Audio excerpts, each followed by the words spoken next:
The answer is yes. Everything is working fine, except that harsh cut right there. Damn.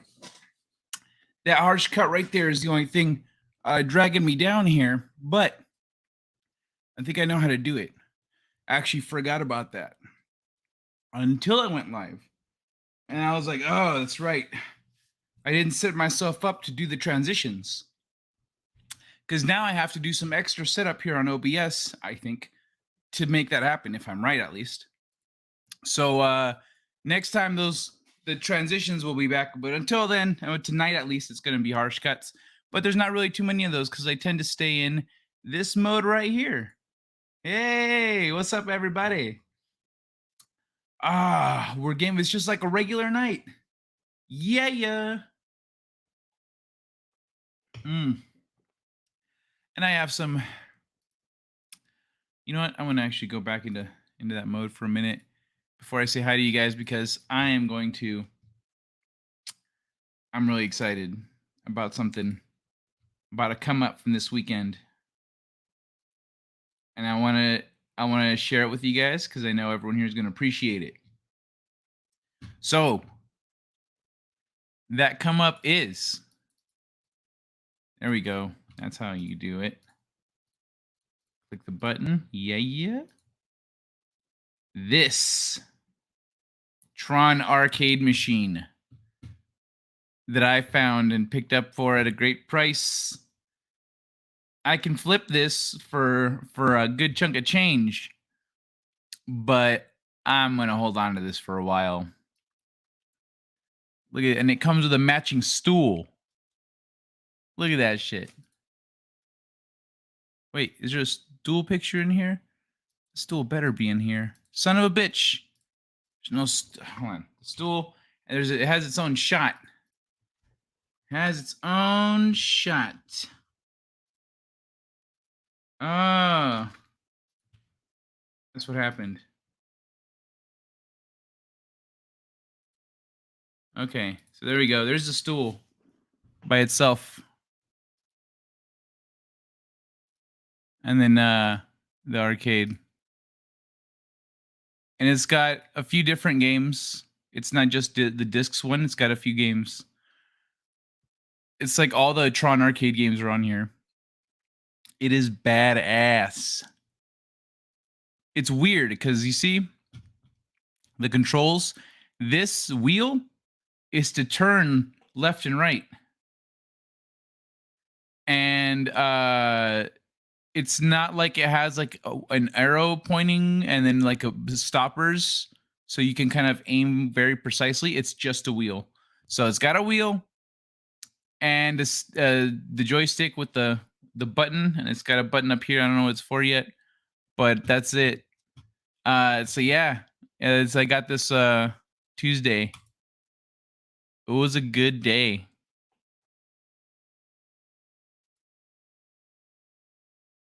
It was a good day. Look at that. So I'm gonna switch it up and say hi to you guys now. I'm gonna take this down. Let me boop, there we go. All right, greetings and salutations, one man show. How you doing, man? Good, I got here in time. Hey, Manta Ray. Welcome to the beginning of the show. Hello, Elder Statesman. Whoa. The screen flashed on me. Sundance Kid. How you doing, man? Hey, Kai. Hey, DJ Lewis, a.k.a. Eve. I'm made of farts. Is that how manta rays get through the water? It all makes sense now.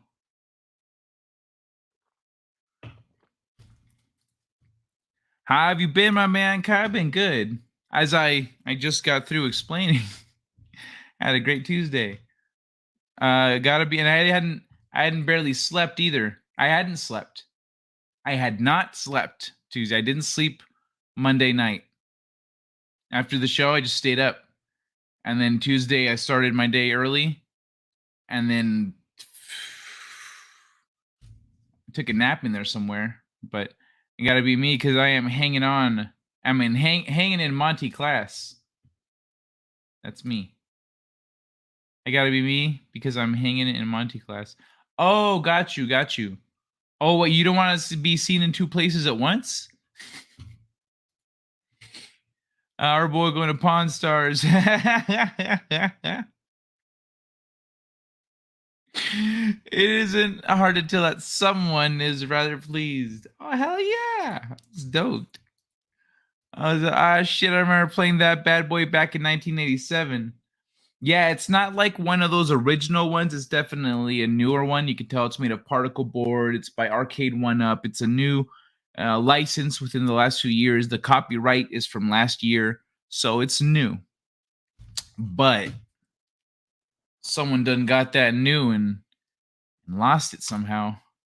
Or if they died, rest in peace. I'm gonna take good care of it. Ah, shit, I remember playing that bad boy back in 87. So what's your best score, Kai? I haven't played it very much. Jenny got a high score. I got a high score, but then I couldn't figure out how to check the high score. I got kind of turned around and I was like, man, fuck this. I'm not going to dig through menus. I ended up getting into another game and I was like, no, I don't even know how to quit on this shit. I just like powered it off. I don't know what my high score is. I'll find out. Hello, Catherine. How are you feeling, Catherine? You feeling better after that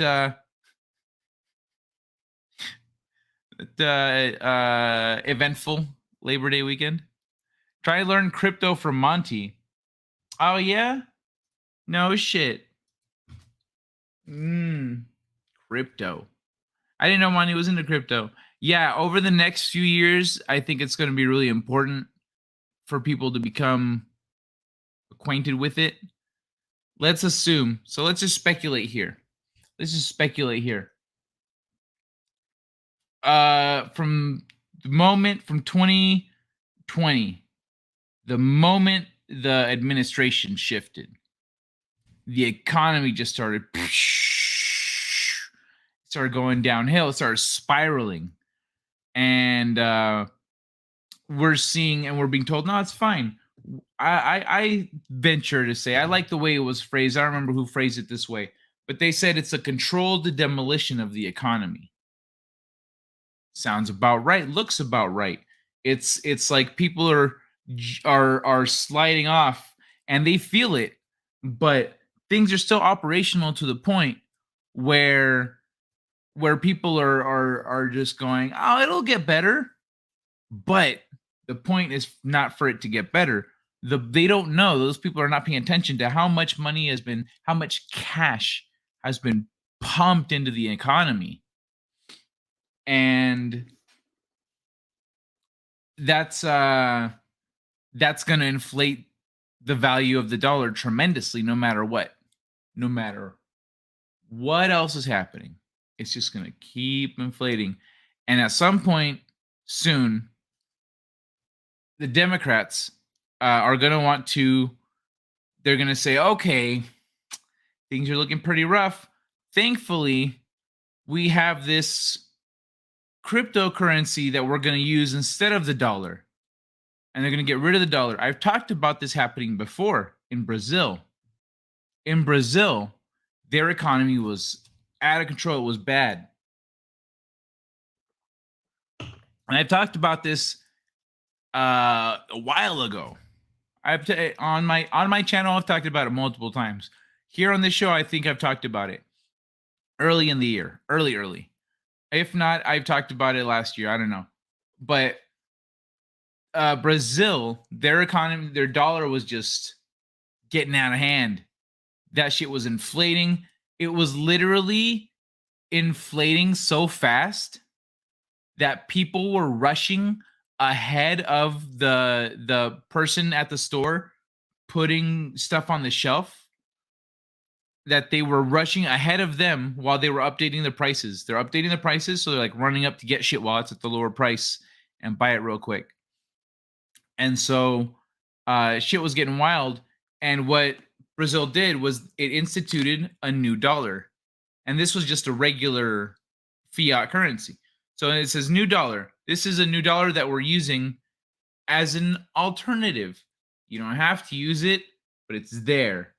And so what kept happening is this new dollar was stable because there wasn't anything happening to it.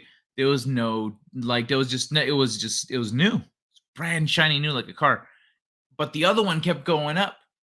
And so people saw the stability of this one and started using that and trusting in its stability. And they completely phased out the other dollar. And now they have this new dollar. I don't know what it's called anymore. But that happened in Brazil years ago. And so essentially we're seeing the same thing happening here. We're seeing the dollar, it's going to just keep inflating faster and faster. And then they're going to go, well, we're going to use this crypto. And so then everyone's already kind of very accustomed to a lot of the digital transactions, digital things happening because of the no touch policies and whatnot. And so, excuse me. And so we're going to see the same exact thing happen, just into a digital currency. They're going to phase out the dollar and they're going to use the new one. And they're going to either some people's investments and some people's things are going to be completely washed out and just like that was worth nothing now. Or they're going to say, we're going to give you it's this much. So we're going to give you this value in the crypto dollars, or we're converting everything to crypto dollars now. So like you have to buy whatever you have to do, however they're going to work out the transition. It's something to be aware of, even if it's not something you're a fan of. Watch the pattern. Just watch the pattern that's happening. I found a TV on the other side of the road and also pulled apart my first cell phone today. Oh, no shit. I've never pulled apart a cell phone. Oh, that's awesome. How did it go? Tron tried to warn us. Now look at us. About to eat the bugs, leaving the pods, and leaving a fantastical. Why did I think that was said fractal? Leaving a fantastical virtual world. Did you hear Fedorable? Bro, were you here for my Tron? Where is it? Did you see this already? Were you here for this shit? Yeah, boy. That's my new toy. I hadn't set up the Wi-Fi yet when I took the pictures. But yeah. What a novel excuse. I don't know how to quit. Pull the power cord. No, there's an actual off button. What I meant is I don't know how to quit using the game's internal mechanisms, using its software. So I just hold the power off button and then it turns off. Well, it's the power button. It's on and off. Have you heard of Yuri Bezmenov? No, I have not. He predicted all of this. Oh, no shit. If I've seen like a video of him talking and I recognize his face, then I have heard of him, but I don't know. I have watched a lot of stuff where people play videos of other people talking, and I don't always remember who the fuck it was. In fact, I almost never remember who it was. If I'm being honest, this is so-and-so, the whatever of a place, this year to this year, etc., other accomplishments. I go, trustworthy character. Or, okay, so he knows his shit. Or, oh, so he was there. You know?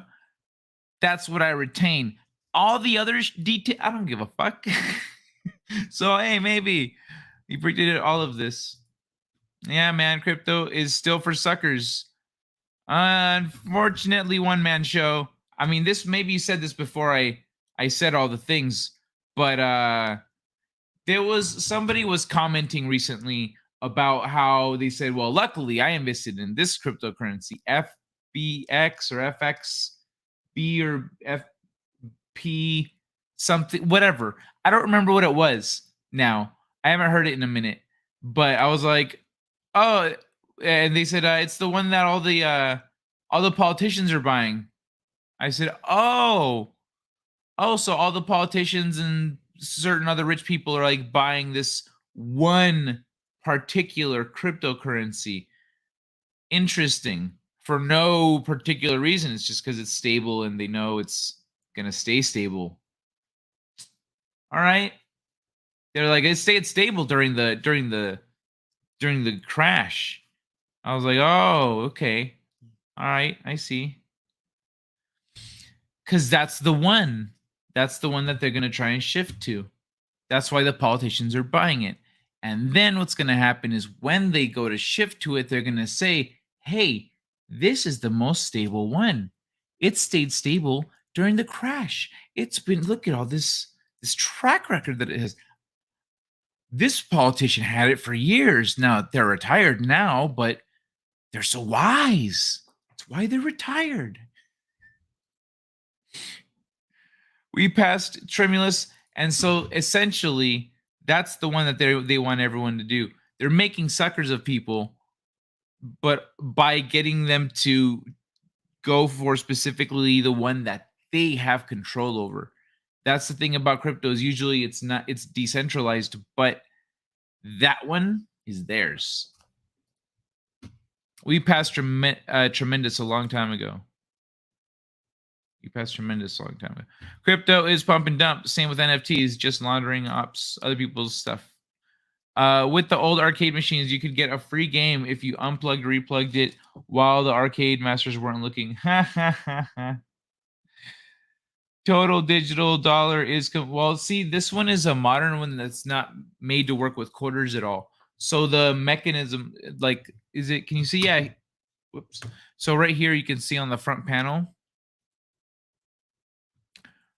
You can see on the front panel. There's no where usually there would be like a quarters stuff right here in the bottom. There's nothing. It's just a flat, kind of shiny thing.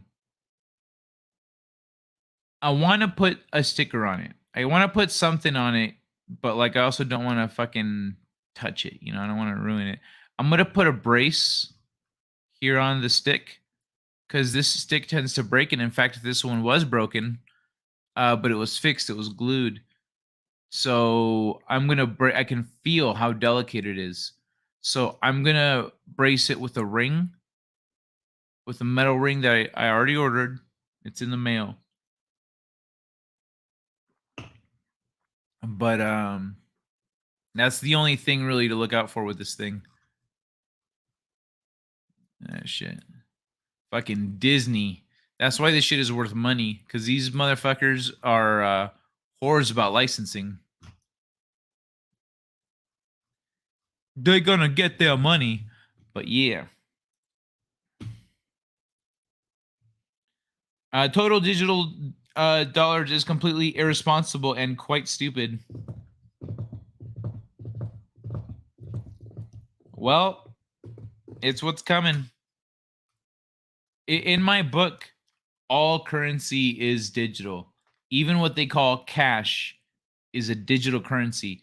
It's a decentralized one that it was essentially an answer to the centralization of stuff. Like it's the common crypto. Wasn't here for that, but I remember that from the arcades as a kid. Grats. Oh, nice. Thank you. Some people think crypto is the next sliced bread. Rude awakening coming. Well, there was already a crash earlier this year, one man show. I don't know if you noticed, but oh yeah, there was a crash. It was huge, huge. Oh yeah, you got to check out Yuri's speech. I had a trick quarter. Could pop it in to trigger the click and pull it back out and play. Nice. I always thought about making one of those, but I don't know. I thought about making one of those. I was like, I kind of want to do that. Like, but I felt like I don't know. I was raised kind of not to do that kind of thing. You know what I mean? But I always wanted to because I never had enough to play. Toggle those time stamps and blink, blink, blink, everyone.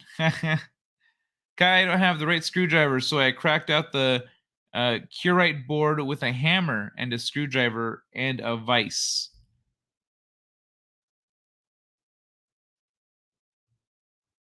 The fuck are you talking about? Found a TV on the side of the road. I also pulled apart my first cell phone today. Oh, didn't have the right screwdriver, so I cracked out the curite board with a hammer and screwdriver and a vise. So you force that shit open? All right. It's all going to become a global digital currency beast system. You either comply or no commerce for you. In the end, I believe that's probably the goal. But as long as we stop it early, it's not going to get there. That's something that has a very specific trajectory. It's very visible. So, we definitely got to watch out for the results of events, not the events themselves, because then that's how they gradually push us little by little into a pit that we don't want to go down. And so, yeah, the other thing about cryptos is that currently all the ones that are private or international, etc.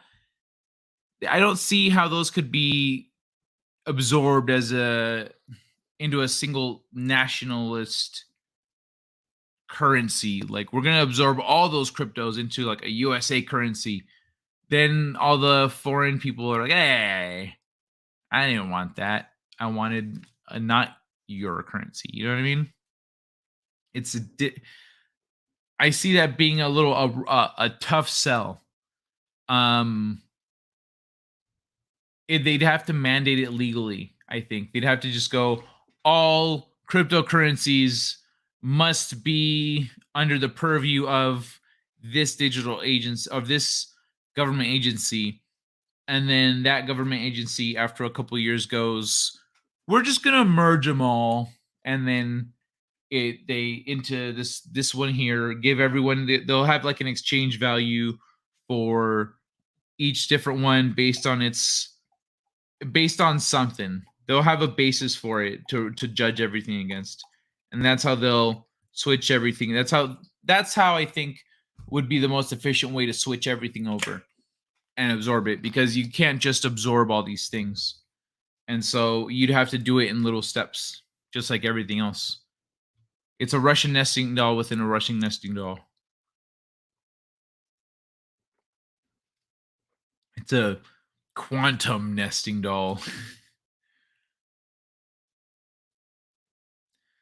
Yuri, well, I mean, bro, I hope you're not dead by, I guess if you want to be, but I wish you a long and prosperous life, Manta Ray. Yuri, an ex-KGB, warning Americans about what true espionage, systematically destroying the enemy from within, like you were saying about the economy. Okay, I think I might have seen him speak. Ex-KGB warning America about. Yeah. That sounds familiar. I might have seen that. What's the name again? Yuri what? Open a new tab. And then Soviet cosmonaut, voice actor, Japanese animated series. None of those.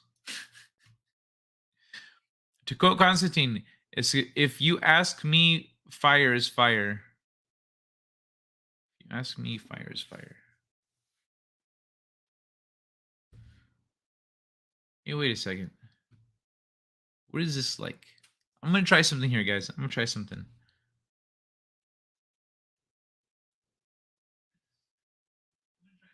Whoop. The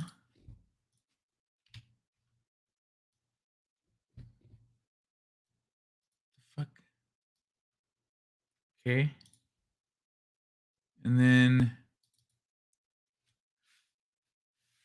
Okay. What I did was I switched the screens, but now it looks weird. Now it looks like I'm looking up.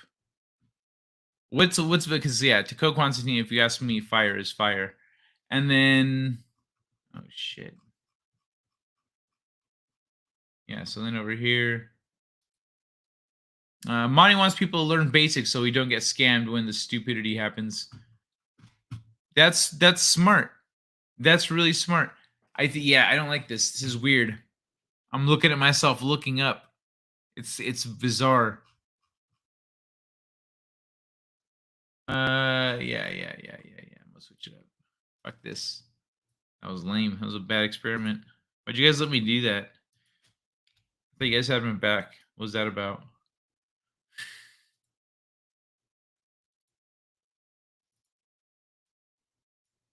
All right. There we go.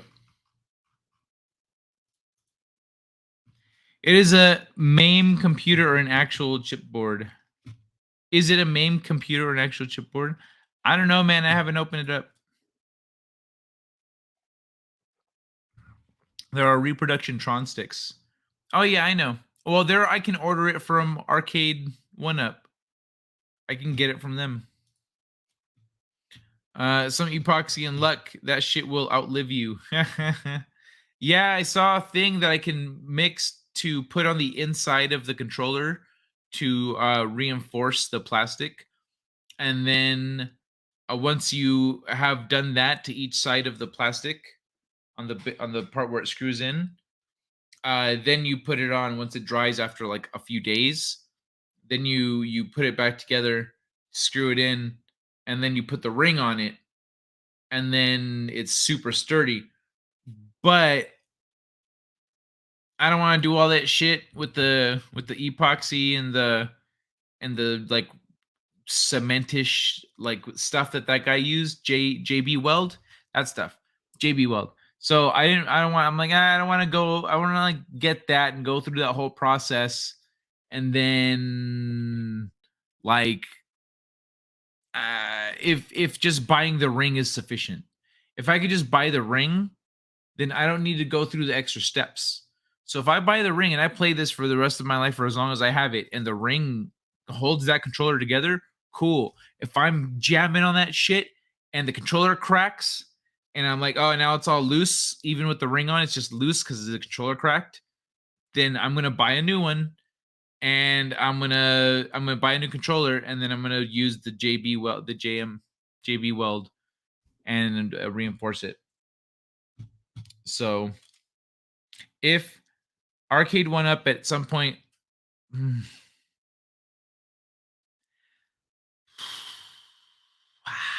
Shit.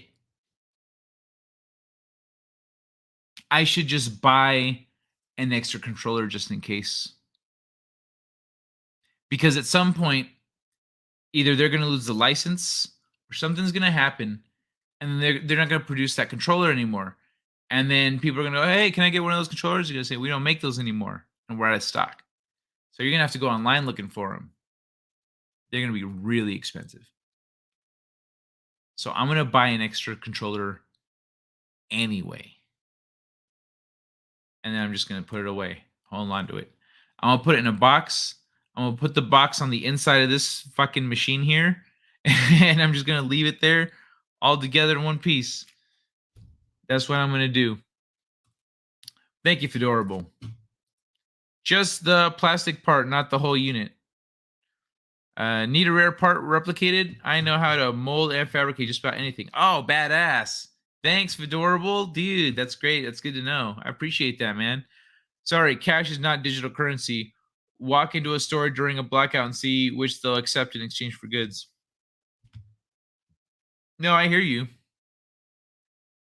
But that's what like with paper money being done away with, that was what was the people's answer to having a currency, you know? So you can, credits are the government currency, cash is the four-letter, it's the name of the digital currency. I don't know if you picked up on that when you read the book, but that's how it's set up. All right, guys, share everyone later. Gotta go piss some roasties before I hit the hay. Piss off some roasties. All right, Fedorable, take care, man. I guess I missed you a while ago, but you have a good one, man. Have fun. Can't always use the hammer, but it helps. Therapeutic. Later, Fed. And someone says the politicians are buying it. I would ask, which politicians? How do you know? It's public knowledge. You don't see. That's the thing. One man show, because you don't like crypto stuff at all. You don't inform yourself about it at all. But that stuff isn't like, it's not a secret. It's public knowledge. They have to disclose that stuff legally, and they talk about it. They'll post about it. They'll be like, "Oh, I bought this much in this." Like they'll fucking talk about this shit openly. When you see them talk about crypto, they'll they'll talk about their currencies and stuff. But they have to disclose what they're buying or what currencies they've got. And when every problem looks like a nail, am I right?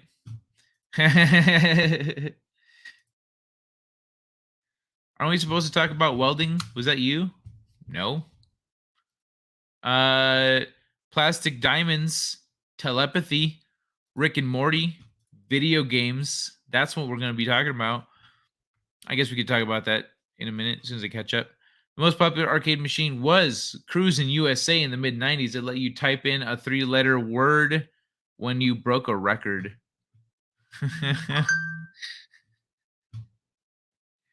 Yeah, dude, this TRON machine is 2 letters. 2 letters? I always remember 3 letters being the thing. That was the standard. Let me put this shit on vibrate or on completely silent. I've also noticed MCs seem to have lost their luster. Yeah, they definitely. There was a crash. Like I said, everything crashed. All crypto and NFTs, all of it. I'm still working on that. The phone thing is just a side project. Duct tape. I don't understand how such a family of degenerate, moronic, insensitive brutes could have produced such an outstanding gentleman.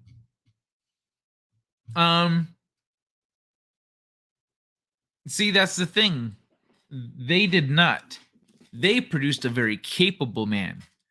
One man show himself is the one, or perhaps life, but life is very much 90% what happens to you and 10% how you react to it.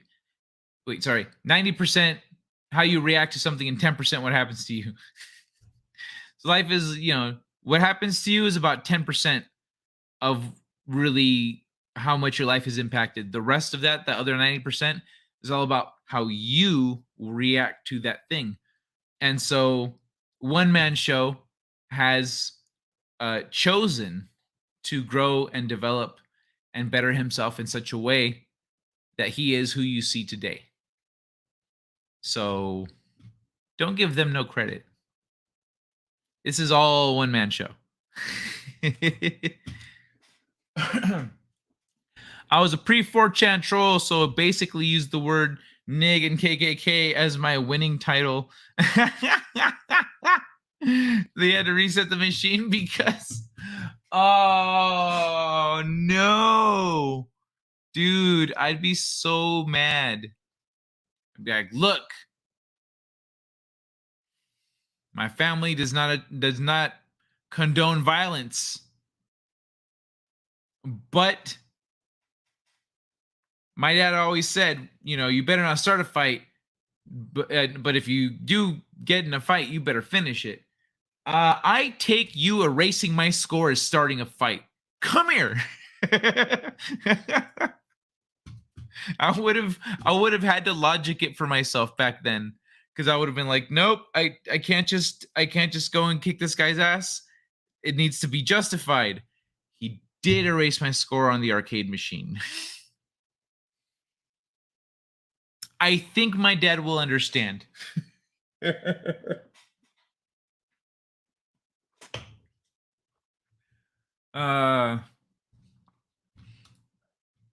As that was at least when I was a kid. I didn't go as much to the arcades as a teenager. At least not as much as I thought I would. I kind of thought it's weird. Like I lived through that time where arcades were phasing out. So when I was little, I still saw all the excitement around them and all those popping. And then there was an arcade in my city too.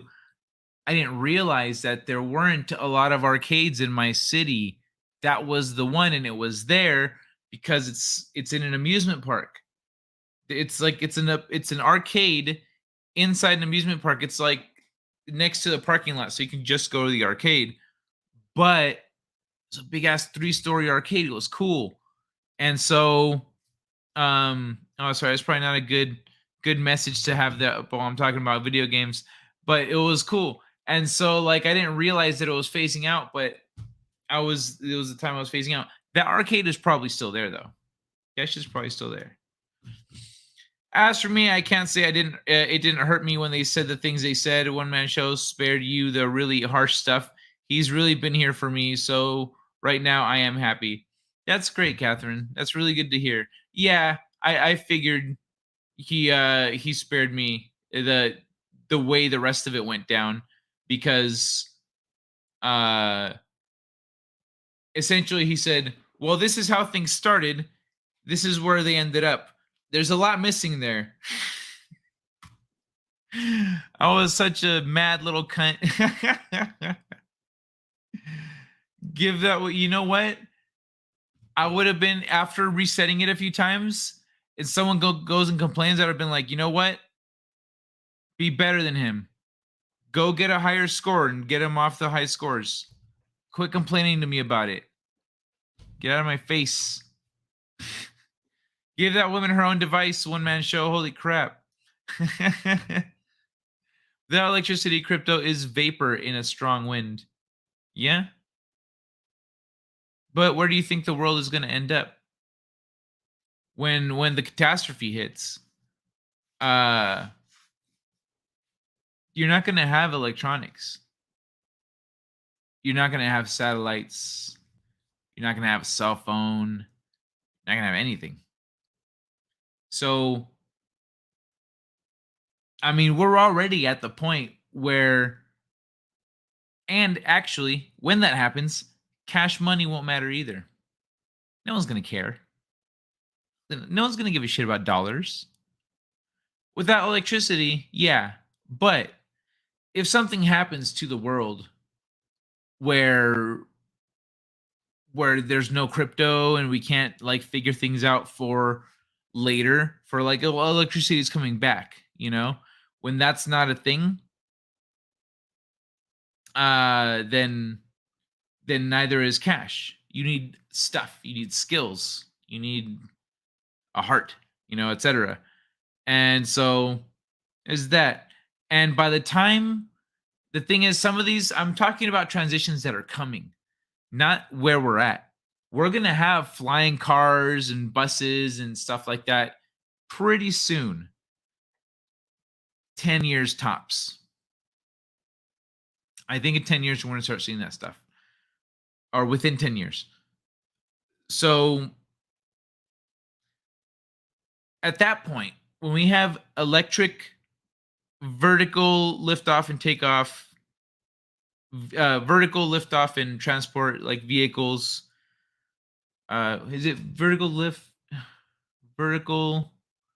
Fuck, I don't remember what it's called. But you know what I'm talking about? So at that point, we should be generating enough power, that enough electricity that we can sustain a lot of things. We can go through, you know, it's not, electricity won't just be going out. But we're not there yet. We're still at a very elementary stage of things. So this is the kind of thing that would happen down the line once we're not really too worried about it. We're getting really close to having fusion reactors and other reactors that can just generate shit tons of power.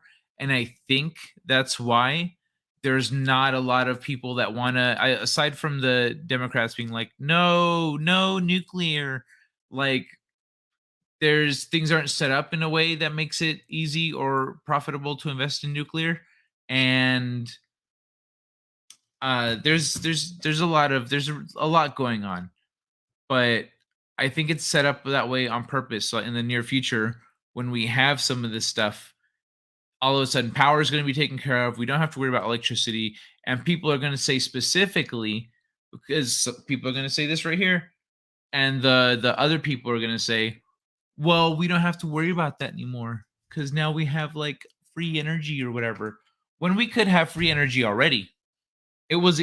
Free energy, free electricity is an old world technology. That was some old world shit. We're gonna talk about that soon. Maybe we should just talk about that Friday. Maybe we should just talk about that Friday. I should start reading articles now. 4chan's still pretty good porn. It's still pretty good for porn. I wonder what country you're living in, where you think politicians do what they are obligated to do. Porn is bad for your mind too. She has numerous devices. You need to narrow down the field a bit. You live Rhode Island for a year, and then you tell me what, sir? Maybe she could use, hey, Papa Cotton, how you doing, man? Maybe she could use one instead of making you sound schizo as fuck. I'm not into pornography, but I do love talking to all the mad bastards that frequent there. Bro, so if you're not into porn, Laszlo, you might actually appreciate this. If you ever go to a porn site, just read the comments, man. Read the comments, bro. They're fucking funny. They are fucking hilarious. Sometimes they're kind of like, well, that's weird or pathetic or dumb or this motherfucker can't spell. But like sometimes they're hysterical. They're so these motherfuckers are so judgmental. They're so judgmental. Like they're drinking fine wine of, but like porn stars. They're like, this one was better before the breast implants. Yes. Yes, it's really done quite a number on her attitude. I don't enjoy her as much.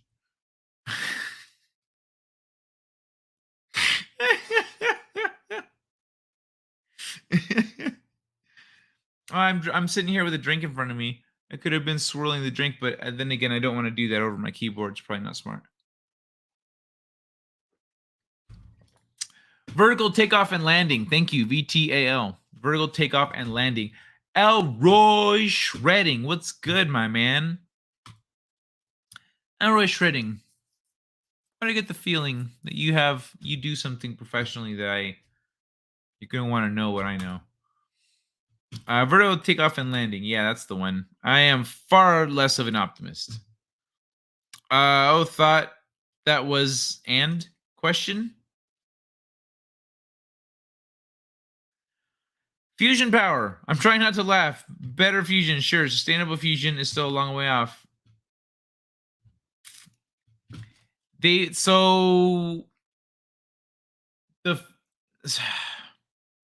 One of the fusion reactor designs that we have, they've got it running for a sustained period of time, producing net positive energy. And the way you track the progress of a technology and its sustainability is and its viability and potency is looking at, let's say in this case, how long they can keep it running, and is it net positive on power. We're positive on both of those so far.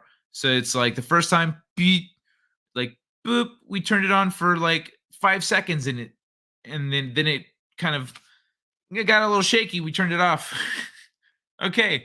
Then we did some changes. We did some fixes. We saw some problems, improved it. And then, okay, we got it going for like a good 20 seconds this time. And then we got better results, make improvements. We got it going for a minute.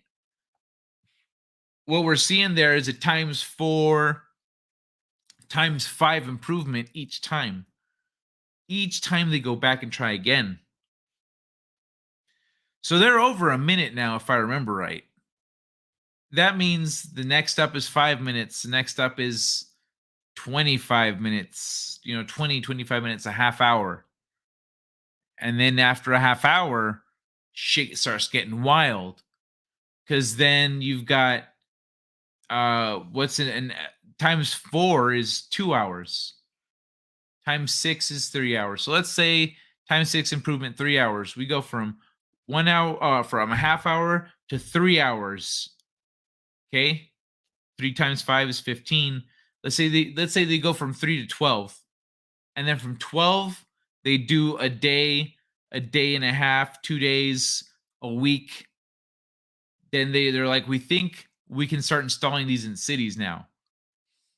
So it's not really all that far off.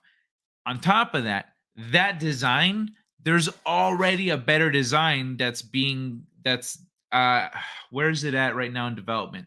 I think it's done being built. They're experimenting, they're doing tests, I'm not sure. But I think their first results were better than the other one. So like people have been saying we're like 20 years off, but we're not. We're 5 to 10 years off on that one now. We're really close. 10 years, how much did you smoke tonight? Bro,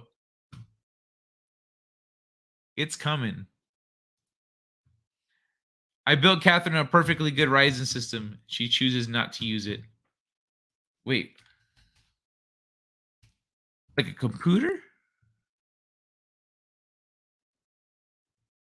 You built Catherine a computer? What? Catherine, why don't you use the lovely computer that one man show put his, put his backbreaking work into? He slaved over that computer for you. Well, you do have a build. You do have to build a device, a free energy, cheap energy. Yeah. I mean, we've already had that technology from back in the day.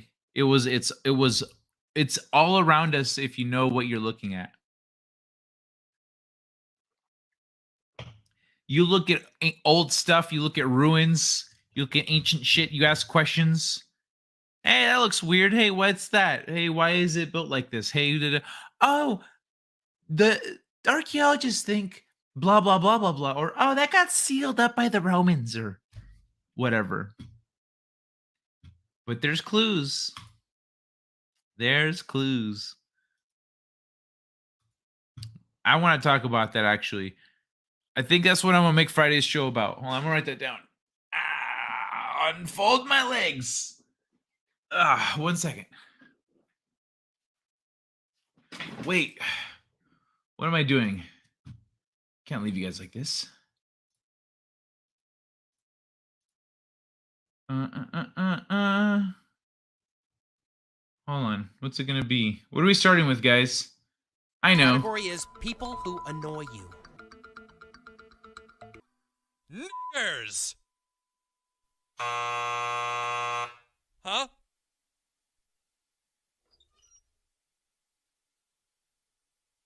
Oh, naggers, of course. Naggers. Right. Can we cut to,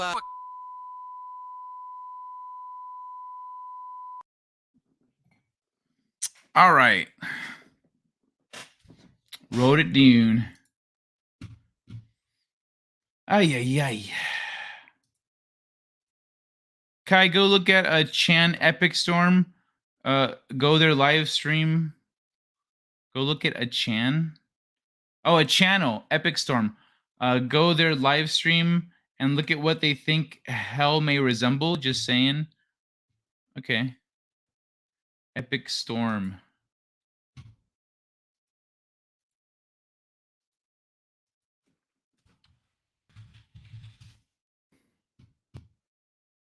The Epic Storm.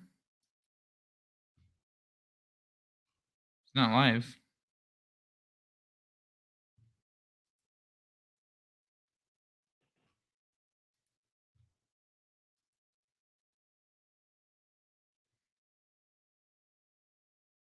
I don't see. I only see the Epic Storm.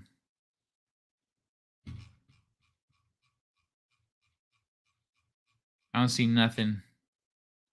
Epic Storm. Another Epic Storm. Fortnite games.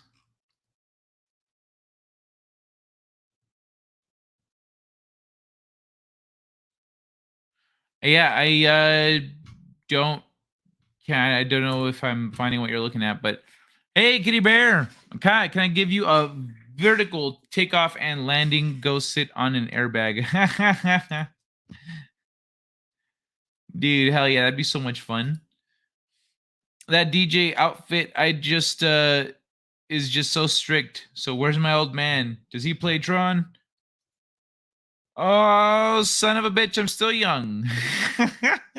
I almost broke into my old man voice. Oh, you damn right I played Tron. I played the shit out of Tron. I saw Tron when it was in the movies. I took a pretty lady out to see it, and we didn't make out the whole time. I was stuck on the movie. She tried kissing me, and I was like, zh. Look, they gotta fly that flying thing with arms out there. Hold on, I'm completely captivated by this film. Can you please just stop? Okay, well, I guess you can keep going. I think that's about the time she reached downstairs. I said, I can do two things at once. I can, as long as you don't try to kiss me, because I need to watch the movie. But yeah, I watched Tron. I played the hell out of that arcade game too. I was damn good. I'll school all you little whippersnappers. Even the young version of me, he doesn't know shit. He just got the damn thing.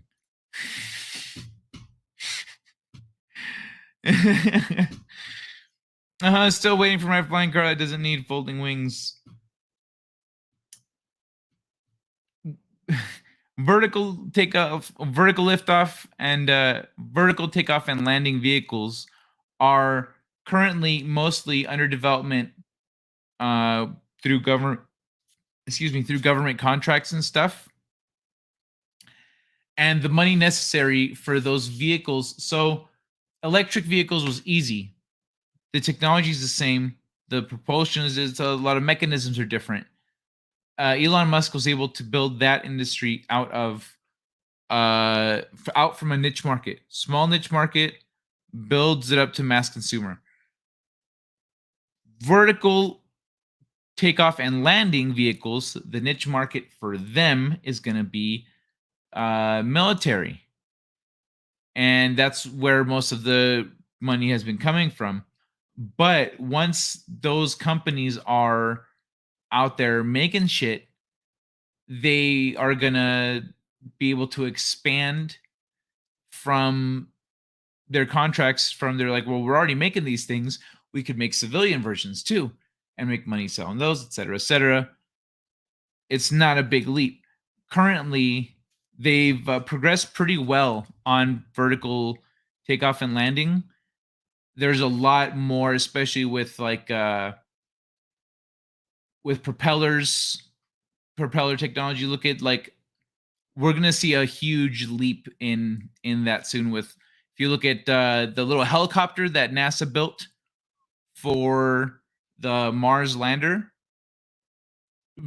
any technology that NASA develops, like Velcro, for example, goes to the public market.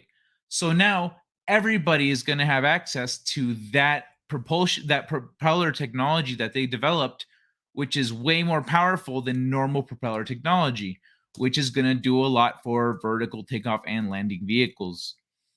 So it's there's a lot. You got to look at all the different pieces happening around technology and around that developing technology, because it's a thing. It's stacking Legos. You stack these Legos up to get to the peak, but right now we're just seeing a spread of Legos, but they're doing this here, and we only see the bottom half of the pyramid. That top half, there ain't much left. Once you're there, it starts going boop boop boop boop boop boop boop boop boop boop, and so. We're going to start seeing it through the military. As soon as it's out of the military, we're going to see it popping up. We're going to see it popping up. It's going to start off maybe a little more exclusive, more expensive, and then it's going to trickle down from there as it becomes more cost effective. Ages ago, it's in her living room. Oh my god. What kind of a graphics card you got in that thing? One man show? I could find that computer a good home. God, it's a computer. That's hardly slaving over technology. Buying the parts took more time. Besides, she can't type and eat caramel coated fudge at the same time. Kai, you are prettier on XMR plays. On MXR plays. Thank you. But also, what? What's MXR? Hey, what's the name of that Yuri guy? Did I get that name of that Yuri guy? Yuri something. Son of a bitch. I'll go back and I'll just look at the video later. Let's look at the video later. Of course not. Could we start Rick and Morty? I watched the new one. Oh yeah, Rick and Morty is back, motherfucker. Okay, so I do have like a correlated Rick and Morty story. It's weird. It's not normal. Where is it?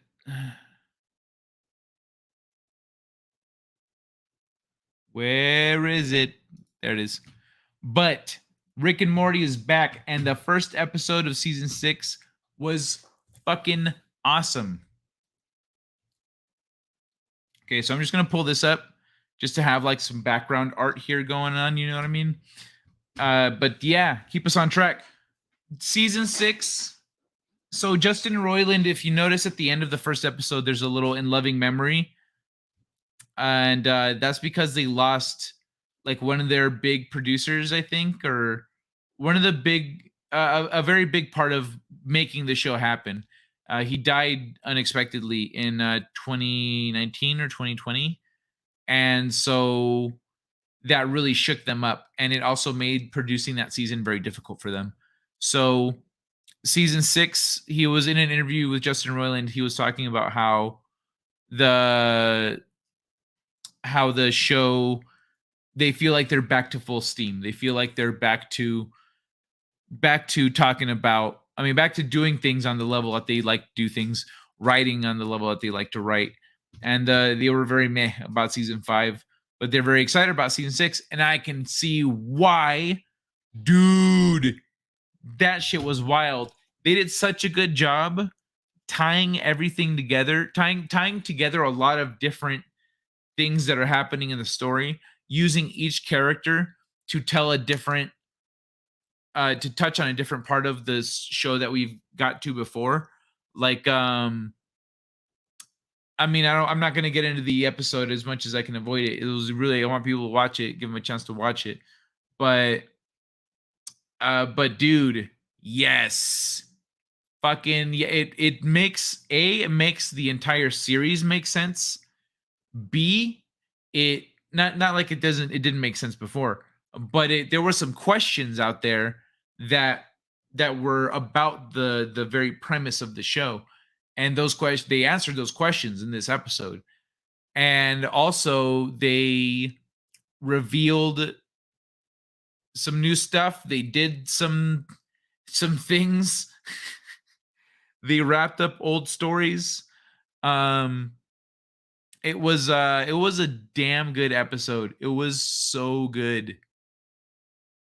And all it was, and it was all done so simply, so well. It was just Rick fucked up. Rick tried to do a thing, he fucked it up. He said, "Shit. Okay, this is about to happen.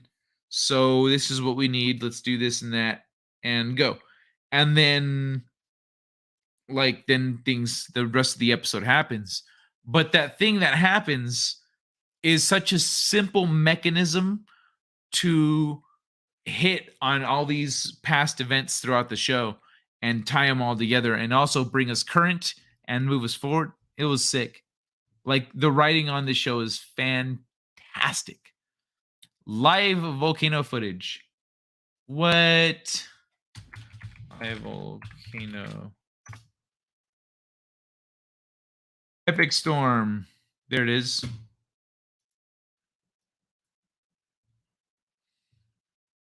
Okay, what did you want with the live footage? That's pretty cool. How is this live footage? This is just footage of volcanoes. Craziest volcano in Iceland. Oh, there's cameras set in all different places all around. It's transitioning between them. Okay. No, maybe. Damn. Damn, dude, that's nuts. Yeah, never mind. This is just footage from that eruption, but it's not live. It's just playing live. I'm not interested in that. Old guy is such a gentleman. Kai's book plug. Thank you, One Man Show. I hope Kai save up for his Mr. Fusion powered flying car. Pick up a copy of Space Crime Domino today at address. That's the ebook address. I need to update the ebook. Still need to do that. Got a Grom Lake G Earth, about 30 miles so west of vertical takeoff and landing port. Go to Grom Lake's Google Earth. Go to Grom Lake, Google Earth, about 30 miles southwest of vertical takeoff and landing port. Really? Did you guys want to do that now? We are talking sci-fi. Could you ask Old Man Kai when the fusion breakthrough happens? He's from the future, isn't he?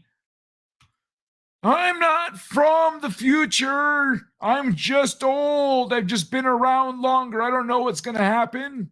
Everything's coming. But I'll tell you what.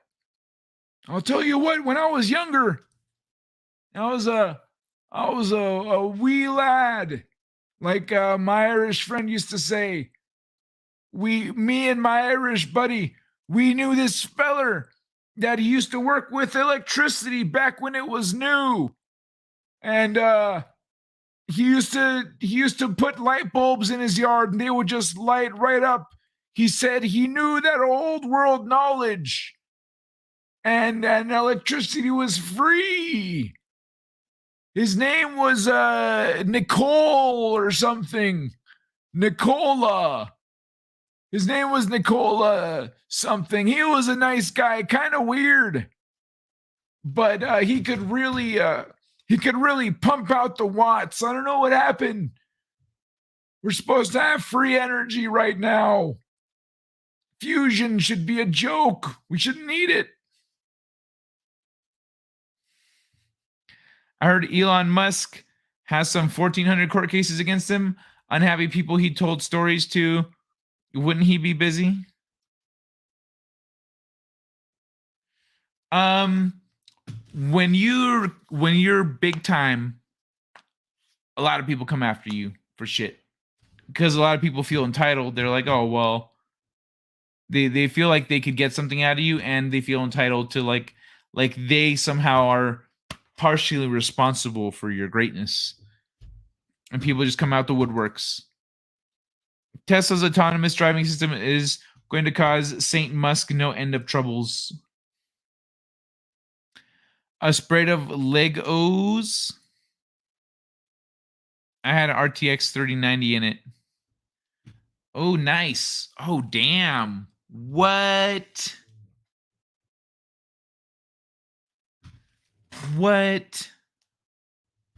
Ah. Catherine, you need to learn to play video games.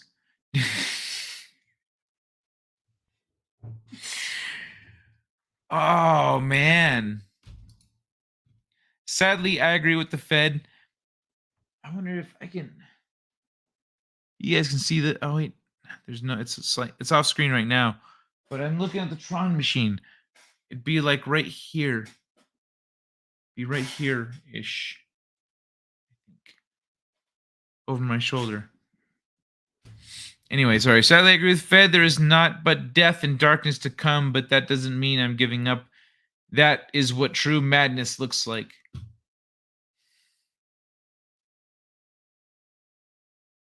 Nice, like that is what true madness looks like. I'm with you guys on that. It doesn't matter. Like I'll play. It's like with games. I'll play until I'm dead. Like if you do not literally crush everything I have, if I have anything left to shoot at you, I will. I will ram my work pods into you. I will I will be clearly losing. People are like, "Why are you still fighting?" Because fuck you, that's why. I don't just roll over. I don't surrender. I surrender if like I'm like, okay, come on, I gotta go. Yeah, I get it. I'm losing. I'm late. Bye.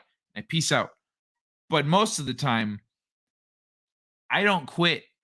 Sometimes people will count me out in the game. They're like, what's he gonna do? I'm gonna focus on this guy. This guy's the problem. So while they're focused on that guy, I'm like, I am gonna fuck up your day. You did not just ruin my whole base. Ooh, I had a whole strategy I was gonna do, and you ruined it. So now I'm after your ass. But yeah, I don't give up, man. I thought she might express an interest in online gaming. It seems she's more of a spectator than a player when it comes to that. It might be the kind of games one man show. For example, The Sims. She might enjoy The Sims. She might enjoy city builders. She might enjoy puzzles. She might enjoy story games. She might just enjoy a different genre than you. So she might like watching you play your genres. But then once she finds her genres, she'll be like, this is making me want to play my games.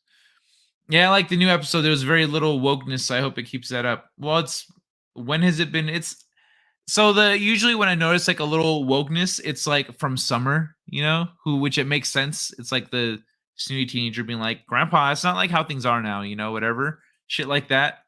It makes sense. But like it's not like they're, and then he always has some smart ass response to it. So I don't really see it like as wokeness. You know what I mean? Don't tell Kai how handsome he is. He'll slack off on personal facial grooming. That's not true. None of that is true. Yeah, but it's all from today. It will go back to the live promise. Okay. People do that anytime they think you have money. I had people asking me for money after my parents died. People are animals. Bro, I have an Instagram. You know what? I'm going to read some articles and then I'm going to do Instagram. All right. That's what we're doing here. Let me get rid of this real quick. Where's this one go? Oh, yeah. That one's cool. That one's super cool. But thanks. Get out of my face, fucker. All right. Spam.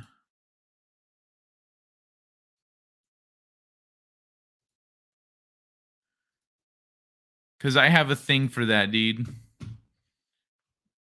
Where is it?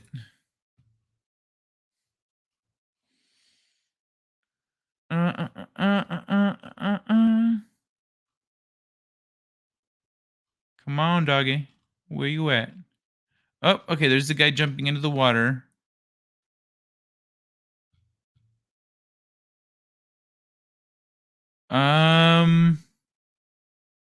Bro.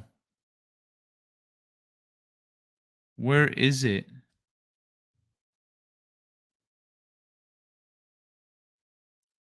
Where's this motherfucker at? Wins the lottery. This guy won the lottery. Where the fuck is this? Did I already show that one? This guy wins the lottery. No. That shit is supposed to be right here.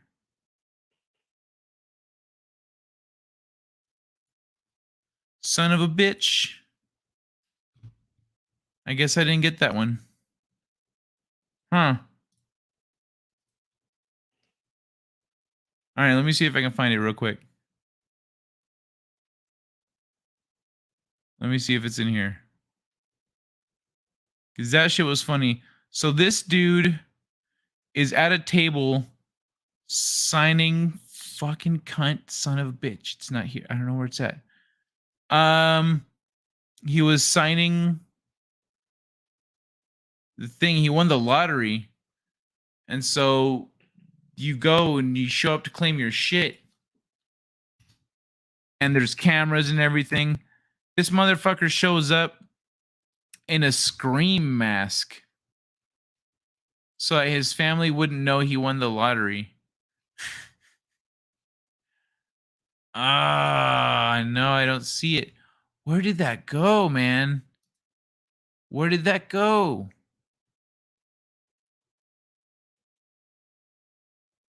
Oh, well. Never mind. I guess I don't have a thing for it. My bad. My bad.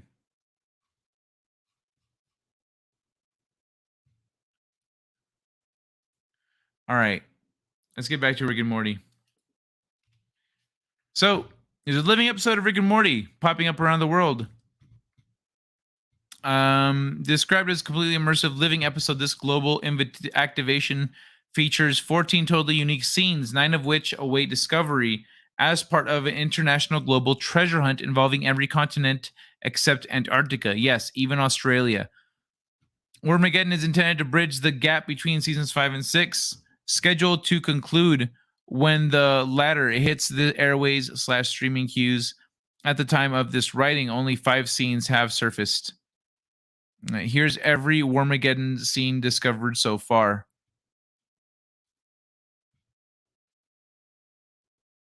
Okay. Nope.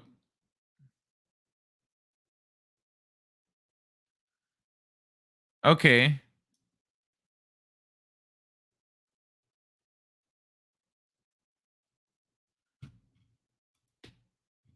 So these are like placed around the world somewhere?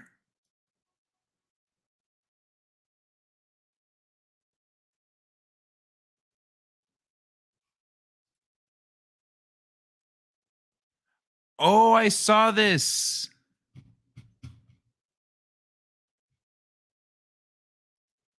Okay.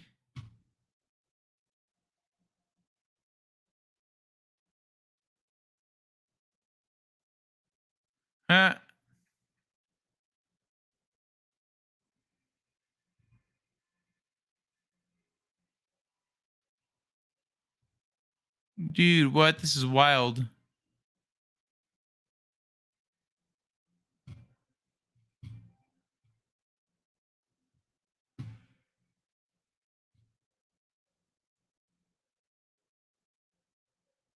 That's dope.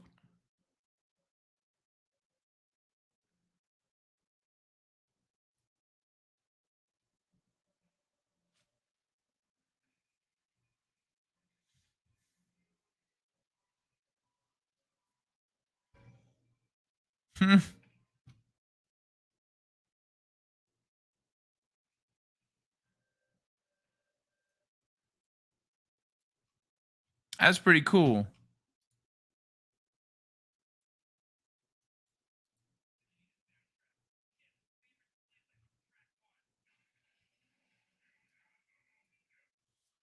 So we're so blown away at how engaged and excited Rick and Morty fans are for Wormageddon.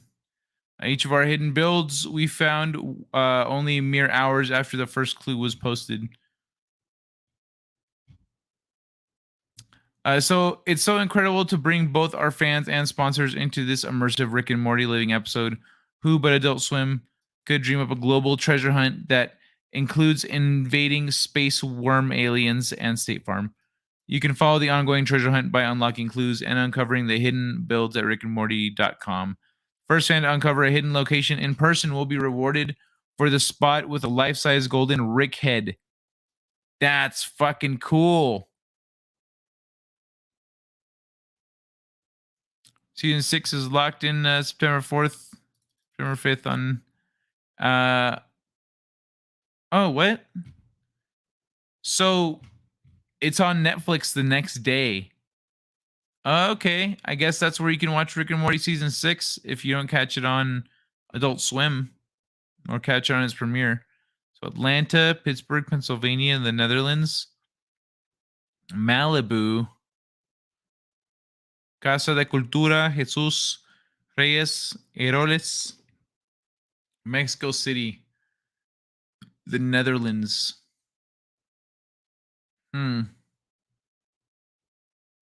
Let's see.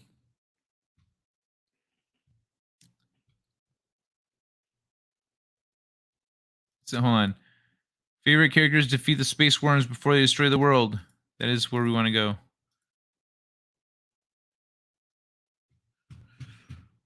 Malibu, Pittsburgh, Netherlands, Atlanta, Cape Town, Prata de Leon, Prata de Leo.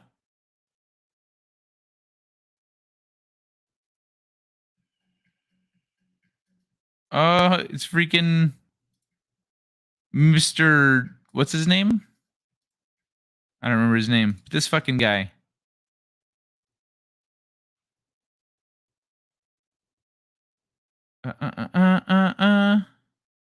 Mr. Nimbus. Oh, it wasn't Mr. Nimbus. I thought I was fucking it up, but no. I had it right in my head. Trust myself more next time. Toronto. Yo, check out Toronto. Fuck yeah, this guy.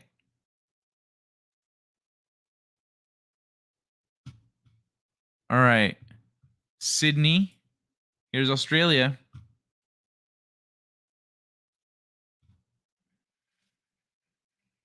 It's so small. Let me change it up. Doesn't help much. Huh? In Birdman.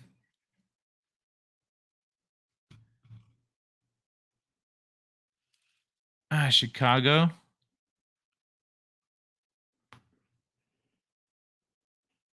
Nice.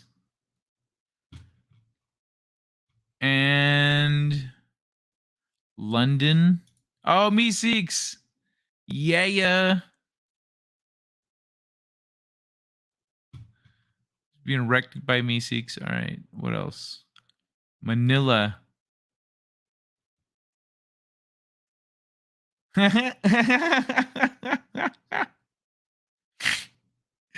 That's fucking funny, dude.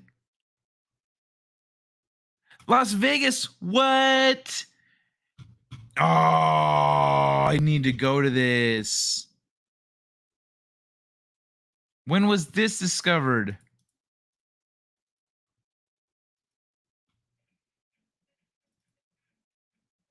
Is this on Fremont Street? Son of a bitch, this is on Fremont Street. Is it still up? All right. Jenny and I gotta go here. Oh my God.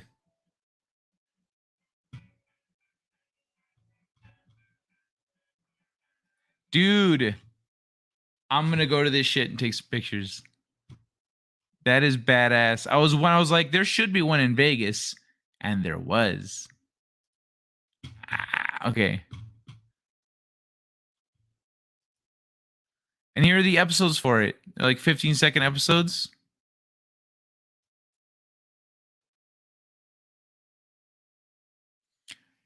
Oh, I see.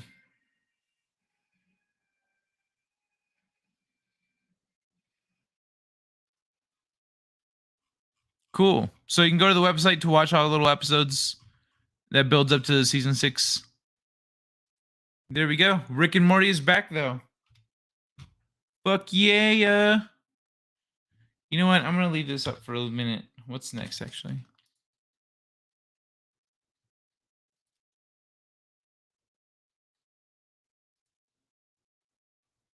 All right. Okay, there we go. That's more... This order makes more sense. Oh, yeah. Where am I? I need to catch up. People do it anytime they think you have money. Oh, yeah, for sure, dude. Hi, Kai. Hi, everyone. Hey, Courtney. What you have scratched up on your face on the picture? How you doing, though? It's good to see you. Let me switch this up. There we go. I offered to give him the card, but he wouldn't take it. I thought he could swap for what he has now. Catherine.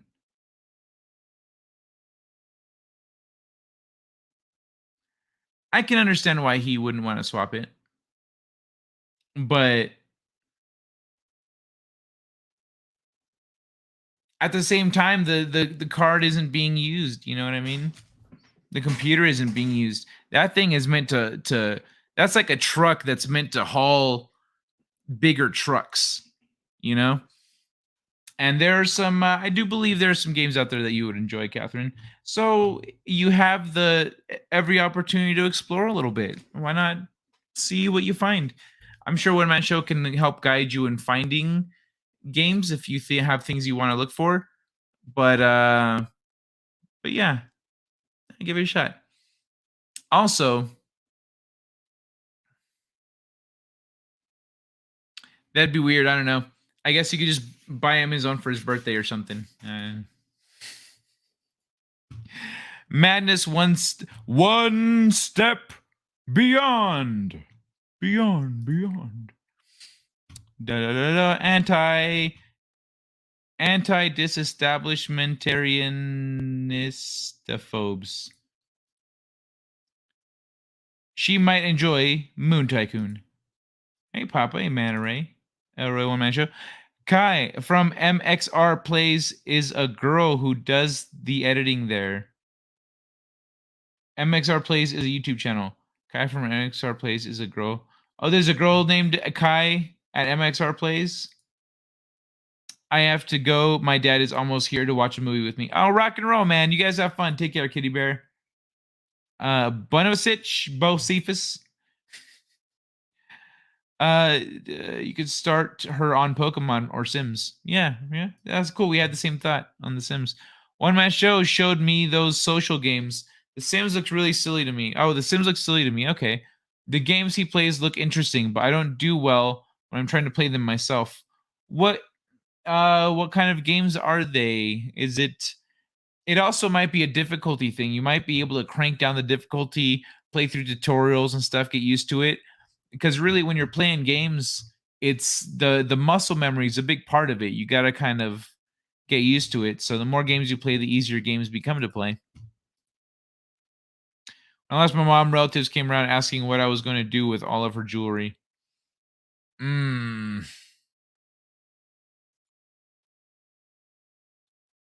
With Dad, their interest was in his tools. He would have cleaned out his workshop if I'd looked away for a second. By and large, people suck. Yeah. Good morning, Tina. Kai still going? We just took out 6 mass nodes for Pornhub. That site is gonzo. Traded Kiwi Farms for a multi-billion-dollar mass trafficking site. Seems a fair trade. What do you mean, traded Kiwi Farms? What exactly is Kiwi Farms?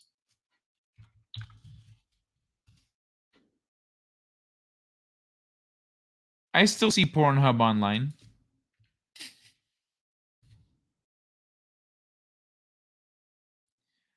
Let me see. Yeah. I'm surfing around, clicking stuff.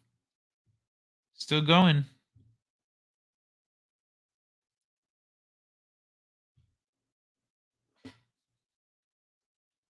Wait, is that what the site I went to?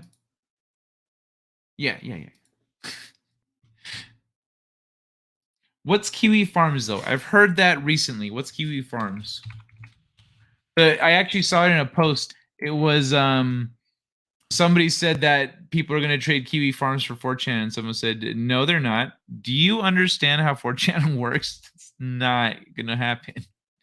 So that gave me I intuited a lot from that. Because, not your personal army. That's the feeling I got from it. Saturday, September 10th is Monarch Butterfly Day. Oh, no shit. Hey, Court. Hi to Eve and Fed and Tina. Bye to everybody. I'll try and check back in and see if you're still going in a few, okay? Yeah, no problem. I'll see you soon. Yeah, it's Fremont. Yeah, I know it's Fremont.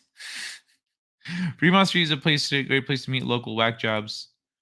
Well, fish on the line. Back to hurting them butts. Fed after dark and out from under the canopy. I know about Vegas. Baba Cotton, born and raised. I know that pit like the back of my hand. His birthday isn't until March. I don't know how things will be between us then. You got to have some faith in yourself. And you know what? Think about it like that.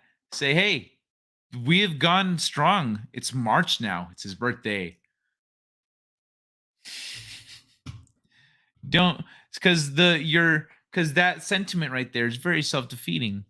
You got to believe in yourself. You got to believe in one man show. You got to believe in the both of yous. Pokemon. I don't understand why that game is supposed to be good or interesting. All right, Catherine, if this, I'm going to take this as an inquiry. All right, because Pokemon is amazing. I love Pokemon. Pokemon is an RPG where you are trying to be the best Pokemon trainer in the world by catching these monsters, these cute little monsters that can like shoot lightning at you and shit. And there are different types of monsters. So it's like rock, paper, scissors. You know, rock beats paper. I mean, rock beats scissors, scissors beat paper, paper beats rock. So water beats fire, fire beats plant, plant beats water. It's like that. But there are more types. There are more than 3 types. So you got to learn what beats what. And then you got different kinds of moves. Then you got different strategies and stuff. So it's in most RPGs or most games like that, you know, you assemble a team. It's always the same characters or the same kind of lineup. But in this one, you can create your own lineup and focus on the ones that you want to beef up and play differently. And it keeps it also fresh throughout the series as you go. I'm loving this guy. I'm going to use this guy instead of that guy, and you swap them out. So, the story can be good, but it's usually subtle. So it's not as huge of a part of the actual gameplay. But you know where Twain and Stanley cross? That's the last neighborhood that I lived in. I grew up off Eastern and Owens, Scarlet Street. Stanley Street. How'd you fuck that up, adorable? When I showed doesn't let me spend any money on him. He says that things that are not earned have no value. It would have been a gift, but he still says no thanks. I don't get it.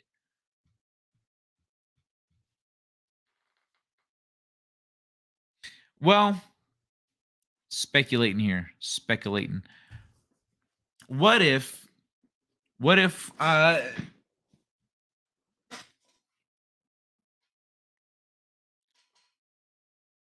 okay, so like I agree with one man show. Things that are not earned have no value. However, gifts from people who care about you are an expression.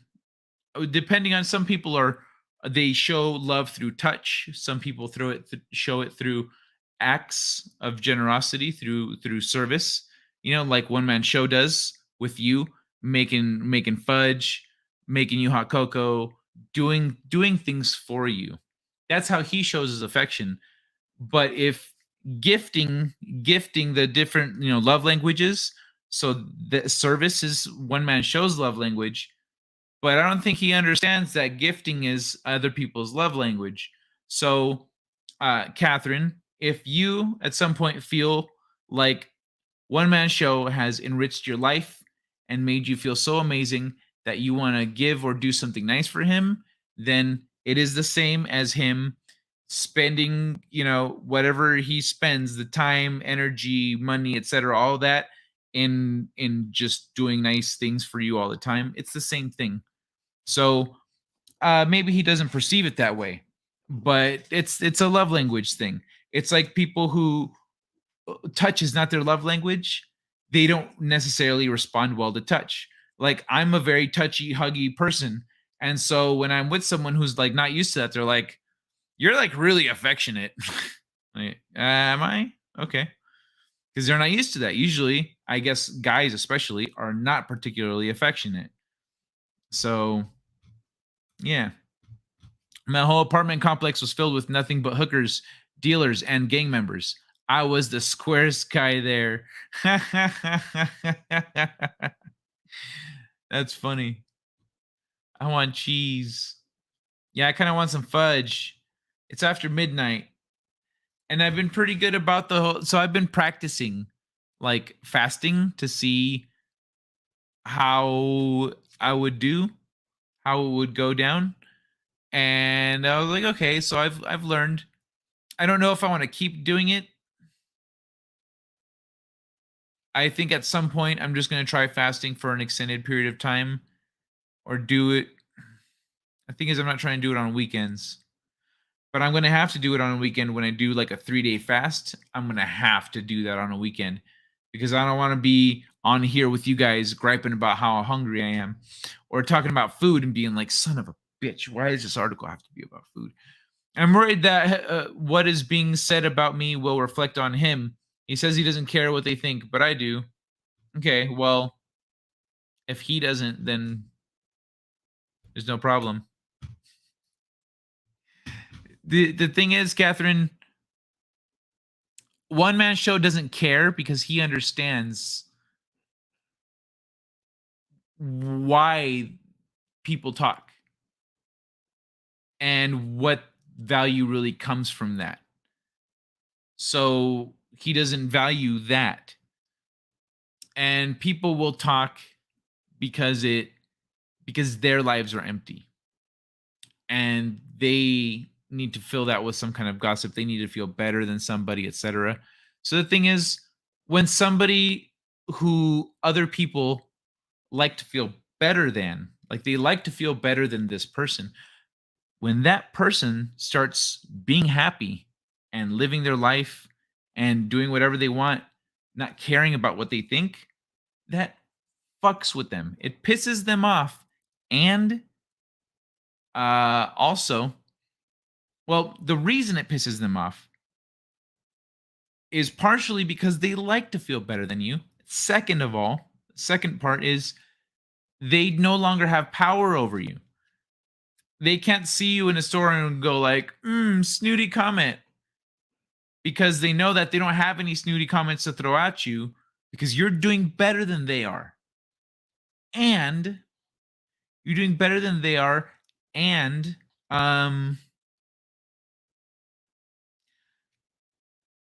you don't care.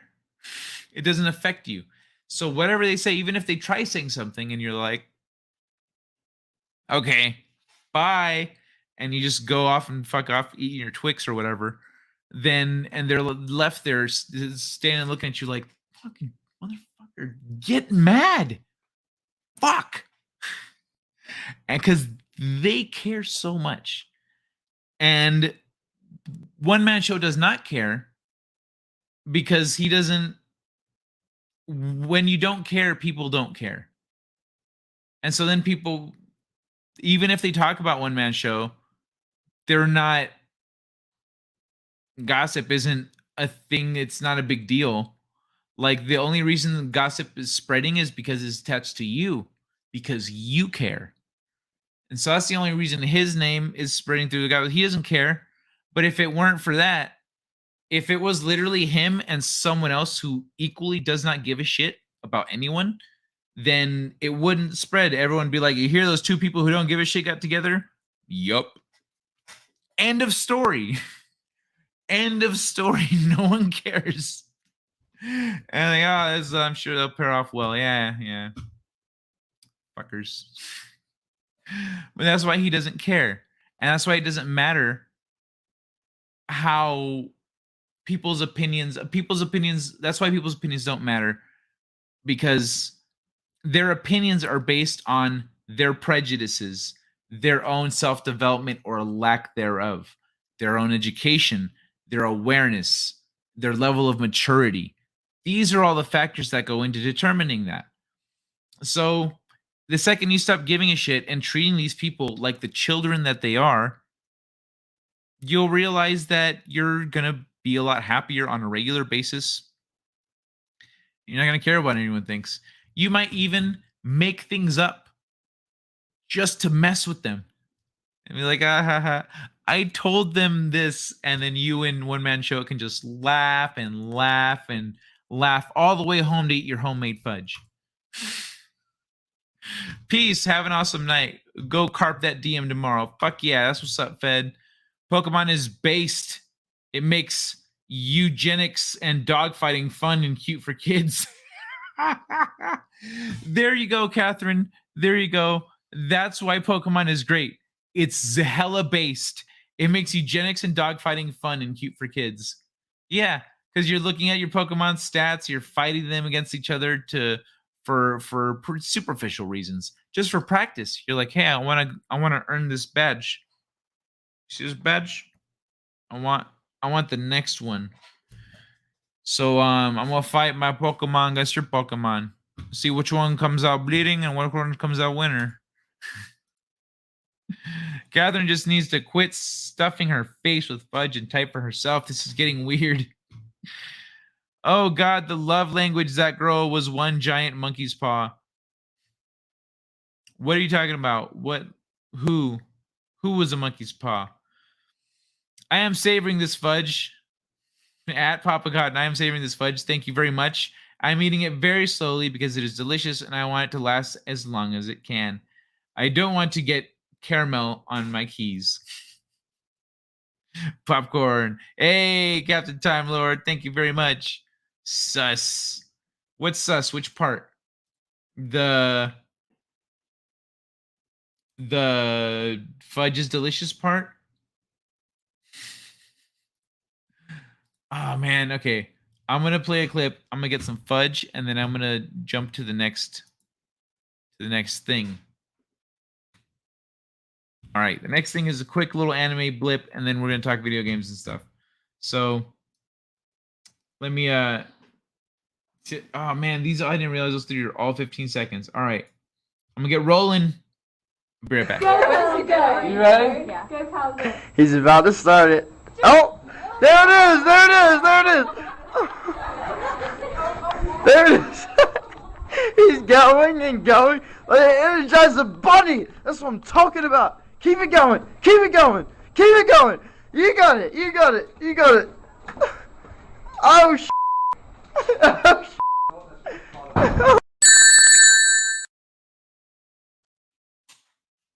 Oh no, I'm late. I didn't make it back in time.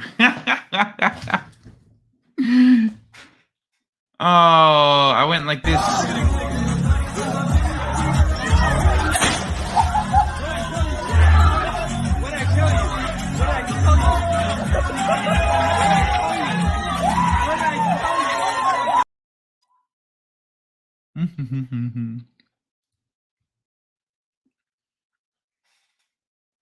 I'm not wearing my cookies shirt. That's what I was wearing Monday. So I don't have cookies right now. Oh, I do have cookies. Oh, I have cookies. Okay. I understand why he lives alone. A little better every day. Right. I understand why he lives alone a little better every day.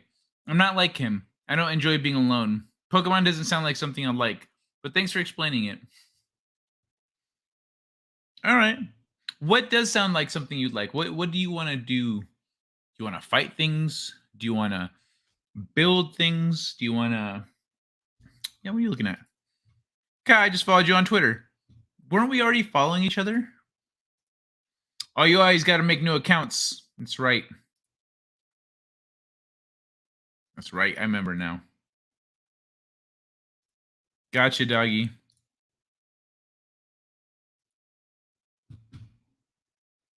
Cool. Thanks, man.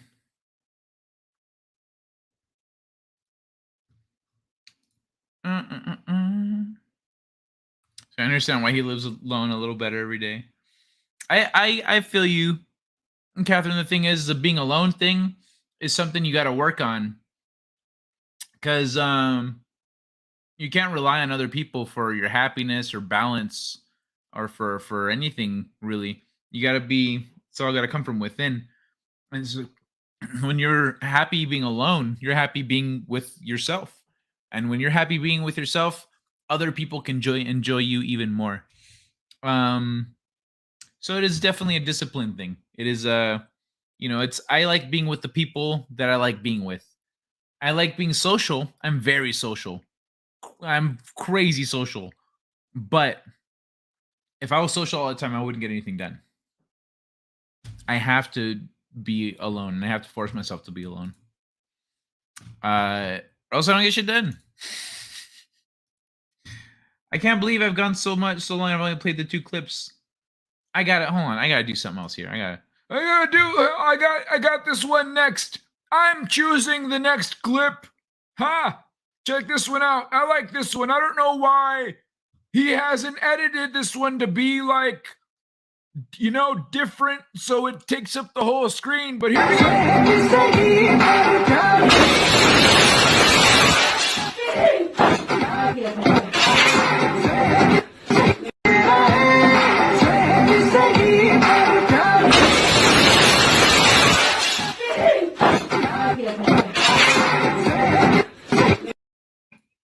Ha! I love that one. Ooh, I forgot I recorded some new ones. I haven't edited them yet. But let me see. Let me see what I got here.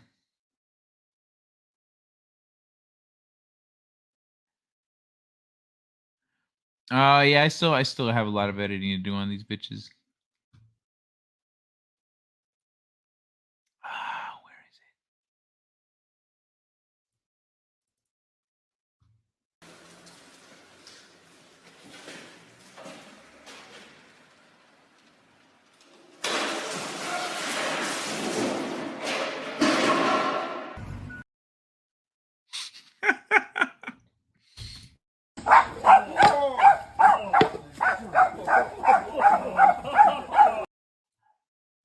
Okay.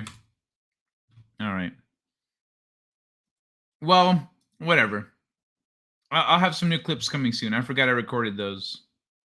I guess this one's good to go.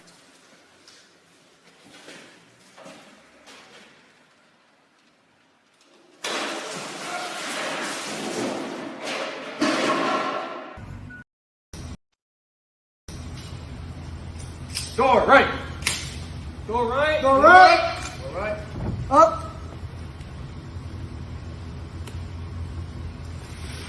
Preacher up. Good preach.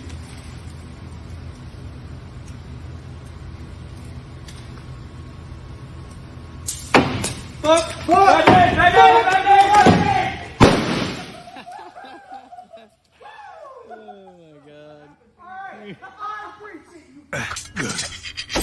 First try.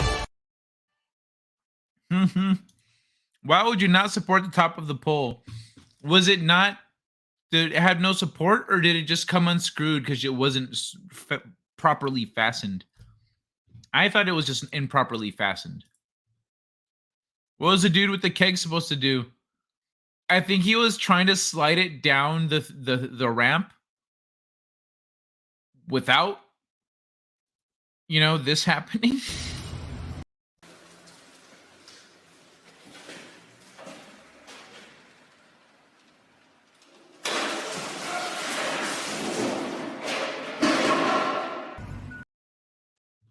I love the dedication, though. He did not let go. I suck at fighting. That has become clear to me since Labor Day. I was angry and it made me stupid. I would have gone at all of them. It wasn't until later I figured out what they were doing. See, that's the thing, Catherine, that not caring what other people think enables you to do is you can see what they're doing in the moment because you don't care about the things they're saying. And so your brain isn't thinking about them. They're going, so you're that sloppy bitch, huh? And then you're like, why is this motherfucker calling me a sloppy bitch when the buttons on his shirt aren't even lined up right? The fuck? Oh, he's trying to get to me, huh? I'm gonna point out that thing about his shirt. And so you're not emotionally engaged in what they're saying. And so you can fight with your words. You could throw punches with your fucked up brain, Holmes. But also you can learn how to throw real punches if you want to go to like a martial arts gym once a week. Like show me, or like or boxing or something. Show me how to throw like a punch. All you really need is boxing. That should take care of you. But yeah. They really wanted to pound One Man Show into the ground. I was just the trigger when they were trying to pull the trigger they were trying to pull to set him off. Oh yeah. Yeah, for sure. They're garbage people. Like they were using you to try to get to him. What was the dude with the cake supposed to do? I think he was looking for a joyride. He didn't say what he should have done is go down backwards. He should have set it behind him and then laid the thing like this, boop, and then him walk down ahead of it and just roll it down. And that's how he could have maintained control. I don't really see any other way. Or do some push-ups so that the keg doesn't drag you down. Maybe hold on to the bar so you can brace yourself and hang on to it. He could have tried something. I think he was looking for a joyride. He didn't say anything when he lost control of his keg. Yeah, possibly. Is that the new IRS 87 though employees thing? These are so wrong, yo. What? Though employees. Anyway. One Man Show, garbage people. That's a good way to describe them. He crushes them at cooking too. Their food was terrible. See, Catherine, if you hadn't got angry, you could have said stuff like that. You could have just focused the whole time on praising One Man Show and just talking down everything they're doing. You very casually being like, "Oh, I'm just used to this because of One Man Show here." Like, I guess this is how you guys do things. I'm used to better standards, you know? Like, you could throw shade and just have fun, because then they'll say things trying to jab at you, and you're sitting there jabbing at them, not giving a shit. They're like, this is not how I saw this going when we invited him this time. Mouthy little, I want to strangle her. 87,000 new IRS employees. Catherine, the goal should be like, oh, you guys want to mess with him? I'm going to make you hate me. 87,000 new IRS employees. Oh, yeah. Yeah. That's fucking ridiculous. And they all look like trash, too. Sloppy and incompetent, holding guns. It's going to be a bad time. They will be armed also. Yeah. So, watch Luffy's message at the USC Trojans halftime show. Marching band performed We Are New Genesis over the top at USC Trojans season opener game on Saturday. That's fucking awesome. One Piece protagonist Luffy made a special appearance at the USC Trojans football team's season opener game against Rice University on Saturday during the halftime show. The One Piece film Red film sponsored the match, and Toei Animation's English Twitter account posted a clip of Luffy's message to the audience. Luffy made a very special appearance at the USC Trojans football team's season opener game to present the Spirit of Troy marching band performance songs. Let's watch some of this here. Hold on.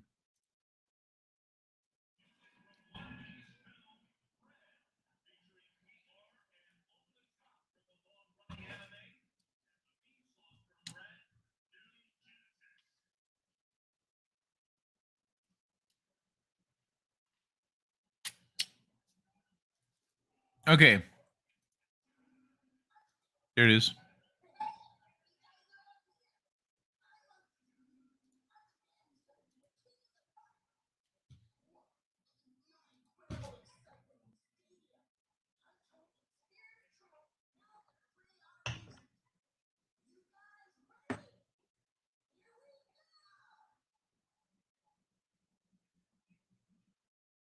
That's pretty cool.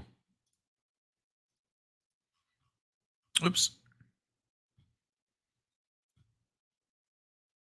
Dude, that's freaking awesome. Film opened on the 6th. It's opening here in October. Yada, yada. Next article. So I think I read something about this recently, but... Oh, wait. Where am I? I am not a snide person. I have access to better things, but I am not going to lord that over them. Access to better things. See, that's what I wasn't meaning like rubbing your money in their face. That's some low class shit. I was meaning the quality of life that one man show gives you. The food, the way he sets things up, just like things like that. Not I have more money than you. That's petty. Yeah, no. That's lame. I don't take you for a petty person. This is the one of the strangest things I've ever seen someone do in a chat room. What? What did I do? So I'll be carrying, when I do my taxes, self-protection in case the IRS person goes postal. This, are you referring to me playing interpreter? Oh, I see. Yeah. It's weird. It makes it appear as if Catherine isn't an actual person. We aren't going to play past the keyboard to ease your feelings. Sorry, says Catherine. Okay, I'm just telling you what it looks like.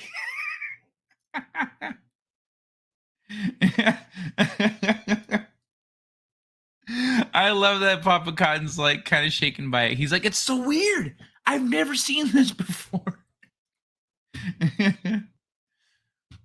Unique chat experiences here at Late Night Delight.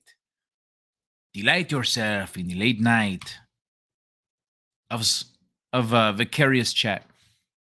Everyone is using their Steam Deck like a better Nintendo Switch. I guess most played Steam Deck games make the distinction clear. Steam Deck users, despite owning a surprisingly powerful handheld PC, are primarily using it like an upgraded Nintendo Switch. Valve released a list of the most played games by our account on the handheld, and it largely includes ones that are also available on Nintendo's console. Vampire Survivors, which doesn't currently have a Switch version, sits on top. But Cult of the Lamb, Stardew Valley, Hades, Skyrim, and Monster Hunter Rise are all games that work well on Nintendo's handheld, and I'm sure Switch owners wish they could have a version of Spider-Man and Elden Ring that didn't run like trash or via cloud streaming. The Steam Deck is truly the answer for Nintendo Switch form factor that can handle modern games. The only real caveat is that its beefier hardware impacts the battery life. So everyone combing through Elden Ring or other newer games have to keep it juiced up. Unsurprisingly, none of the games on the list, except Skyrim, are first person, and none of Steam's most popular competitive FPS games are on it either. Trying to do the finger gymnastics to compete in a CS:GO match against mouse and keyboard players seems futile. Non-FPS games make more sense. Multiverse has crossplay with consoles, so playing it on Steam Deck isn't as punishing. Games with anti-cheat software require a little extra work from the developers to add compatibility, so that's why Multiverse's easy anti-cheat has flourished, but Destiny 2 BattlEye hasn't. Bungie has no plans to add Steam Deck support and will punish you if you try to play it. Damn.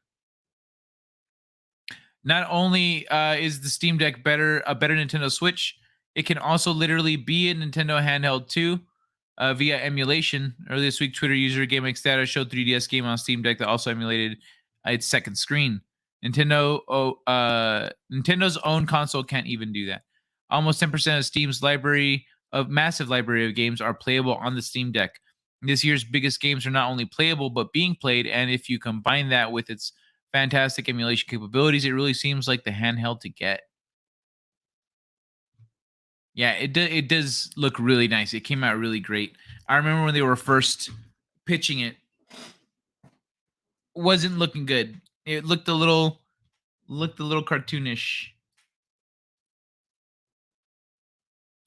I guess that's fair. I'll just drop out and keep my opinions to myself. Aw, don't do that. Papa Cotton, look at you. You bullying and silencing women. How could you, man? I thought you were better than that. I guess that's fair. Let me see. Something doesn't add up. I can't bring myself to play anything on such a small screen. It's like watching a movie on a phone. It seems pointless. I know it's about convenience, but I don't need my visual media to be that convenient. I'd like to be able to see it. Well, I guess I grew up playing Game Boy on like a tiny little screen. So I see these screens and I'm like, that's a screen. That's like a real screen. I used to play on something that was maybe like it ended here. Like these two things, if you put this side and that side together and just got rid of the screen in the middle, they're still wider than my Game Boy. You know what I mean? Like my Game Boy screen was like beep. It was like this. And I played the shit out of that. I was like this playing that shit, but I played the hell out of it. So yeah. I'm kind of with you though. I don't like to play it handheld usually, my Switch. I'd rather play it on the big screen. But that's me. Other people like to play it handheld. I do like that I can take it with me on the go. If I'm like going somewhere, I'm like, I'm just gonna bring my Switch. I've done that before where I'm like, I'm bringing my Switch. I'm not gonna, this is gonna take longer than I'm gonna want to sit there and draw or read. So I'm gonna draw, I'm gonna read, I'm gonna get bored, and I might want to do something else. Switch. So this city builder where you build on a giant animal's back has a release date. The Wandering Village lumbers into Steam this month. No shit. Let's see this.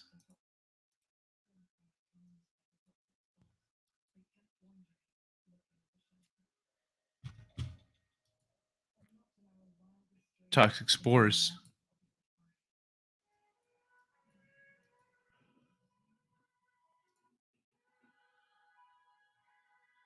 What?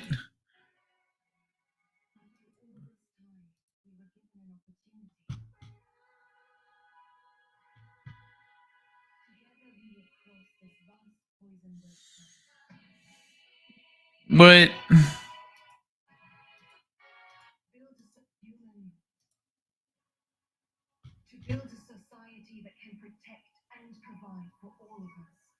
I kind of like the style.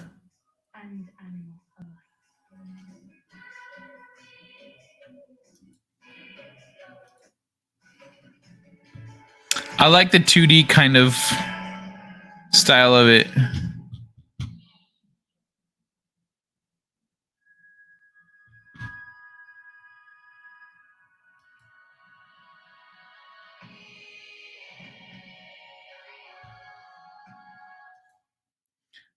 So that looks pretty cool.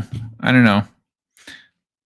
It's got I love the art style of it, but the trailer shows a village of berry pickers and wood choppers out right out of Age of Empires early game growing farms. 2D villagers are easy to pick out of the 3D trees and crops. The trees and crops were also pretty 2D on top of a 3D world. An interesting use of quite different art styles. It's pretty consistent. Chris played a demo earlier this year in which he fell in love with Anbu and did everything he could to make the six-legged Taurusk looking critter happy. I focus on unlocking technology to make Anbu's life easier, he wrote.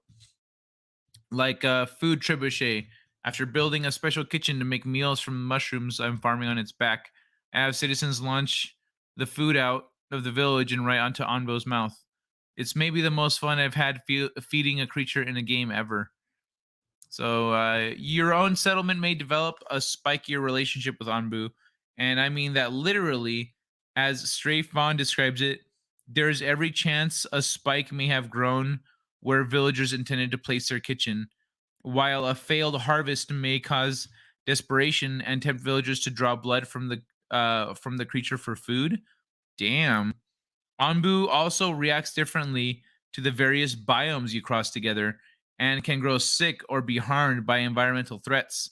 Though it's got different atmosphere, there's something a bit frostpunk about the idea of managing a settlement of people who may be the only survivors of an apocalypse, just like in Frostpunk. You can send scouting missions to hunt for resources. Only here, they're balloons launched from Anbu's back, and presumably you don't have to enforce child labor laws to fund them. Not that I would do such a thing. Okay, so that actually seems pretty cool. Yeah, see, this fucking retard doesn't know what he's talking about. These are 2D trees.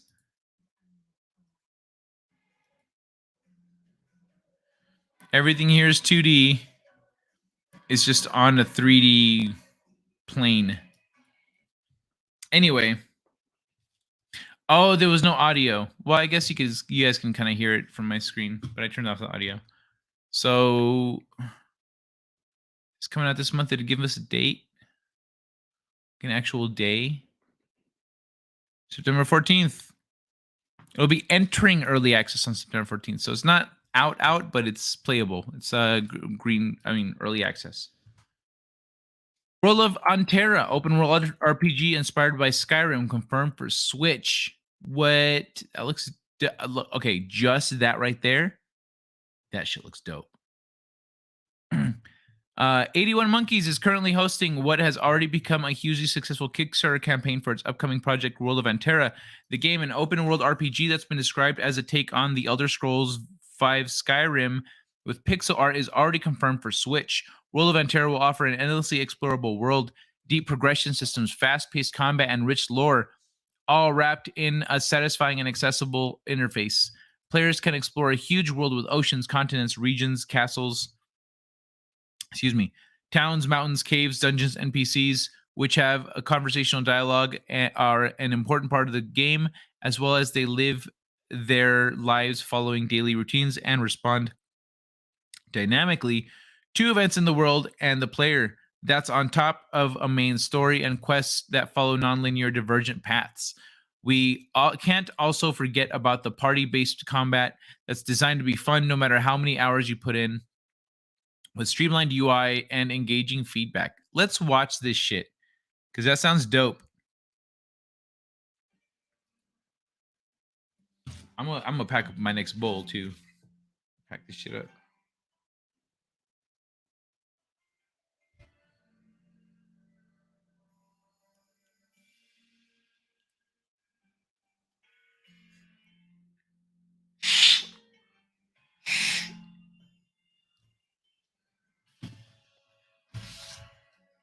It's a pretty big world.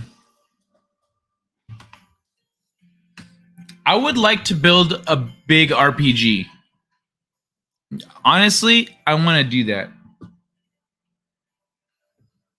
Like a pixel RPG like this would be great. But I want to make a big RPG. Those were a staple of my playing games growing. They were a big part of my playing games growing up, you know? They were like everywhere. They were so good.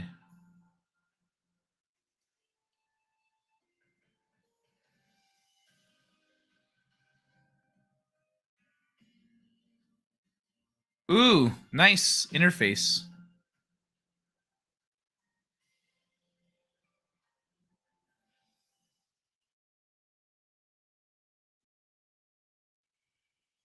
Yeah, the lighting is really nice.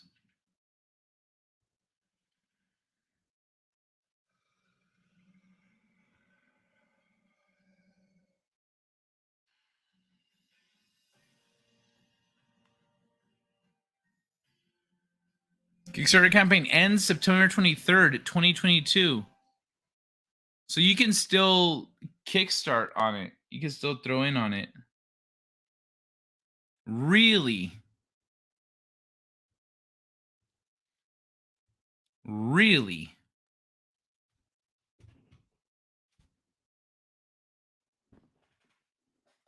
World of Anterra is currently targeting its release for 2023. It's surpassed its Canadian 130,000 goal on Kickstarter. With about 3 weeks remaining, fans can get involved. Crowdfunding campaign here. Official site is also up here. To the Kickstarter, it's at 179. 15 days to go. Single player and co-op. Whoa, that's cool.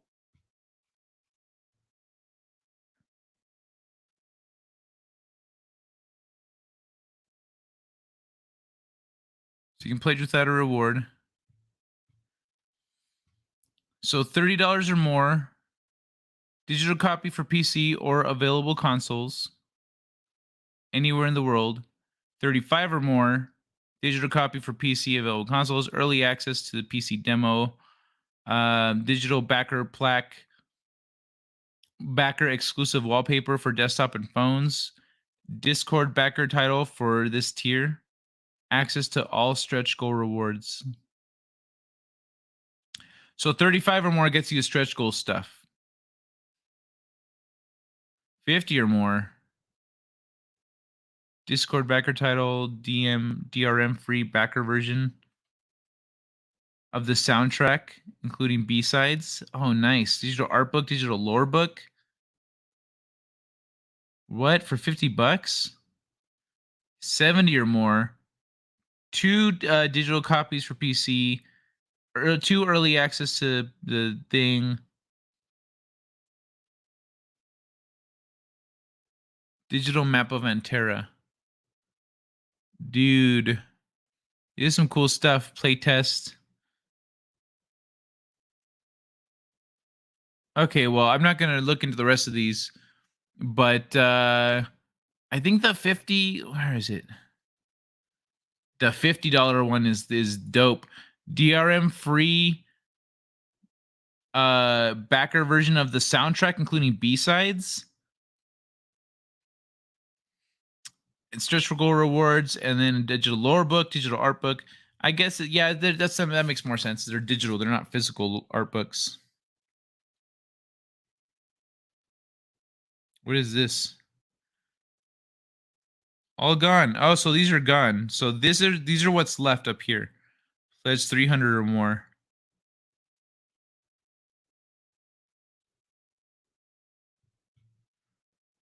Statue gives in-game reward access to stretch goal rewards. Yo, that's pretty dope. So this shit is coming out this month. Oh, it's almost to the next stretch goal? Because it's at 179. It just hit the next one. It just hit. So they haven't updated it yet. But it hit this one. Backer only collector's edition physical copy. Backer only swag discount code. And bonus backer music track.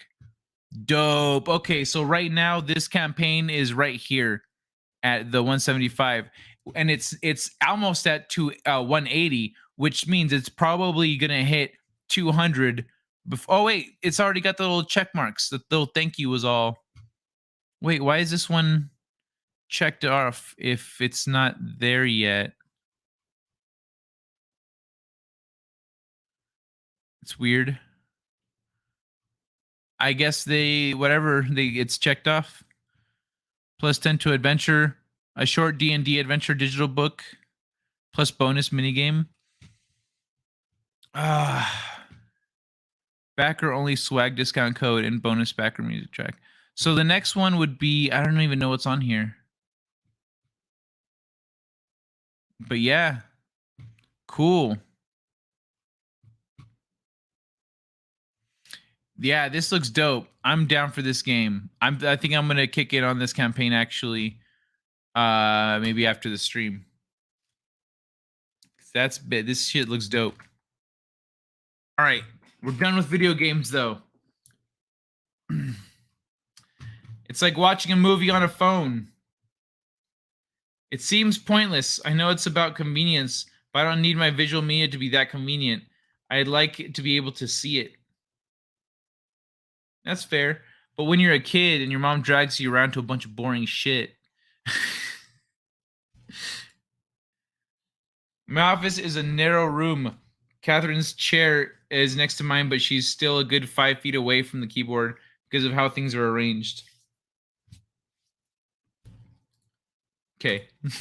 We would literally have to swap chairs for her to type. This arrangement has been easier and more convenient for both of us. Sorry if I disagree with you. Atari on big screen. I have an Atari. I got an Atari when I moved out here, and I have a big screen, and I can plug into it because I have an old big screen. I just haven't done that yet because I don't have any games. I need to buy some Atari games. Plus, she did have caramel sauce on her fingers. I'd have to de-gum my keys. You know how tedious that can be. I wonder what happens when Wandering City poops and sneezes. That's a lot of reasons for her not to type, but okay. That's a lot of reasons. It's like in The Office where he's like, oh, sorry, I can't. My dog's sick. I got an appointment. You know, I'm late. Whatever. He gives like 5 excuses. Jim's like, take all the excuses, man. Jeez. I think thou protest too much. Pardon, village. Those reasons are why we're doing things the way we're doing them. I'm also doing a little editing slash compressing of what she has been expressing. She can use rather colorful language at times. Please shower us with the colorful language, One Man Show. What are you doing censoring her voice? She doesn't want you to feel weird, neither do I, for whatever that is worth. Dude, you guys have been doing this for a while. It's just, honestly, it is I've never seen that before either, before you guys started doing that. So, I guess I've seen it, just not like as a thing. I've seen someone like say this or whatever, but it's super weird. I've modded for a lot of channels, never seen anyone do something quite like that. I'm glad she's a nice person. She's a nice pretend person, though. I guess I'm glad you find her to be a nice person. You guys don't need to stop doing the quotes, the talking through One Man Show thing. You guys don't need to stop doing that. I enjoy it quite a bit. I'm going to hijack Project Bluebeam so we can all play Street Fighter 2 projected onto the stratosphere of a 30,000 millions cubic mile long screen. So, we're kind of being ostracized for doing something new? No, you're not being ostracized. Like, Papa Cotton was just expressing that it was weird. And because he's modded on a lot of channels, and if you've been to a lot of chat rooms and you've seen it all, and then you show up somewhere and you see something new, you're like, what the fuck is going on? This is a new thing. You're doing this. And so I think it's just mostly caught by surprise. But let's you're not being ostracized, man. But let's get into this shit, because this is funny. This guy says, this guy's TikTok, he posts, this man is living in the future. Man buys frozen pizzas from Walmart and sells them on DoorDash. He gets 5-star reviews. A TikToker says he is selling frozen pizzas from Walmart on DoorDash in a now viral TikTok, sparking debate in the comments. In the video posted by TikToker Caden, he shows the process of starting his own restaurant, Boof Pizza, that sells frozen pizzas on DoorDash out of his kitchen. So I ordered a bunch of pizza boxes with their logo. Oh wait, should I just opened up a pizza restaurant on DoorDash, but what they don't know is I'll be selling frozen Walmart pizzas out of my kitchen. First, I ordered a bunch of pizza boxes with our logo on it because we had to look professional. Then I went to Walmart to buy their frozen pizzas. This random lady tried yelling at me to stop, but she couldn't do anything, so I went home and set up a few things in the tablet DoorDash sent me, and our restaurant was live. To get our first couple customers, I went to our competitor to steal some of theirs. We started getting orders fast, but the DoorDash drivers were mad at how long it was taking. But somehow, it ended all, everyone had 5-star reviews in the pizza, so I guess it worked. Comment what I should try next and follow them all.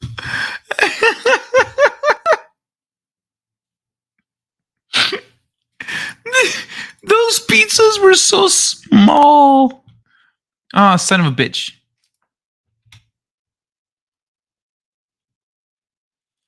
Hold on. I just opened up a pizza restaurant on DoorDash. Play that shit again. Selling frozen Walmart pizzas out of my kitchen. First, I ordered a bunch of pizza boxes with our logo on it because we had to look professional. Then I went to Walmart to buy their frozen pizzas, but this random lady tried yelling at me to stop, but she couldn't do anything, so I went home and set up a few things in the tablet DoorDash sent me, and our restaurant was live. To get our first couple customers, I went to our He goes to Domino's competitor to steal some of theirs. We started getting orders fast, but the DoorDash drivers were mad at how long it was taking. Look how small those pizzas are. I wish I could pause it. It doesn't let me pause it. But look how small those pizzas are in those boxes. They're teeny. Somehow, at the end of it all, everyone left 5-star reviews on the pizza, so I guess it worked. Comment what I should try next and follow for more. Oh my god, dude.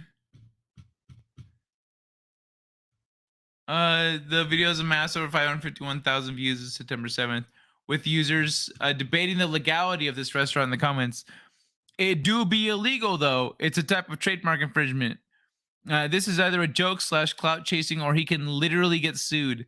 All fun and games until the health inspector shows up. We'll ask our legal department. And DoorDash's verified TikTok account also commented, we'll ask our legal department. So actual DoorDash responded. However, others applauded him for his genius side hustle. This man is living in the future. This man is a genius. I would buy a pizza. The art is so cool. I would buy a pizza from you. In an email in Daily Dot, Katie clarified that he did the video mainly as a joke, but also to show people that ghost kitchens are a thing on the rise many people haven't heard of.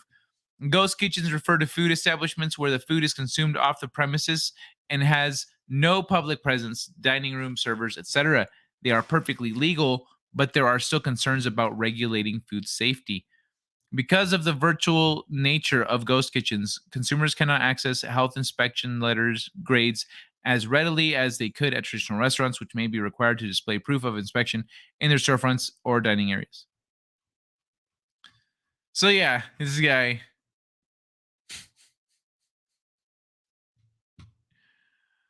Let me check in with you guys real quick. It doesn't matter. She's decided to stop. Oh, that's super lame. Catherine, like, I mean, Papa Cotton, were you hoping they would stop, or were you just astounded at finding something new? Told her it's a juvenile reaction. She's just more sensitive than usual because of Labor Day stuff. Well, see, Catherine, then what have you learned from Labor Day? Because being sensitive is why things happen the way they did, right? So shouldn't you be trying to go the other way? If you, let's say you get put in a similar situation, do you want the same thing to happen? Do you want to have the same reaction? Or do you want something different to happen? Well, this is a chance to practice going, you know what, fuck it. I'm going to do what I want. I'm not going to be sensitive. I'm just going to live my life. People can go fuck themselves. Do you know what I mean? I remember my last Walmart pizza. It was hardly praiseworthy. It probably wasn't praiseworthy at all. DiGiorno wasn't that hot either. Just a touch better than Red Baron.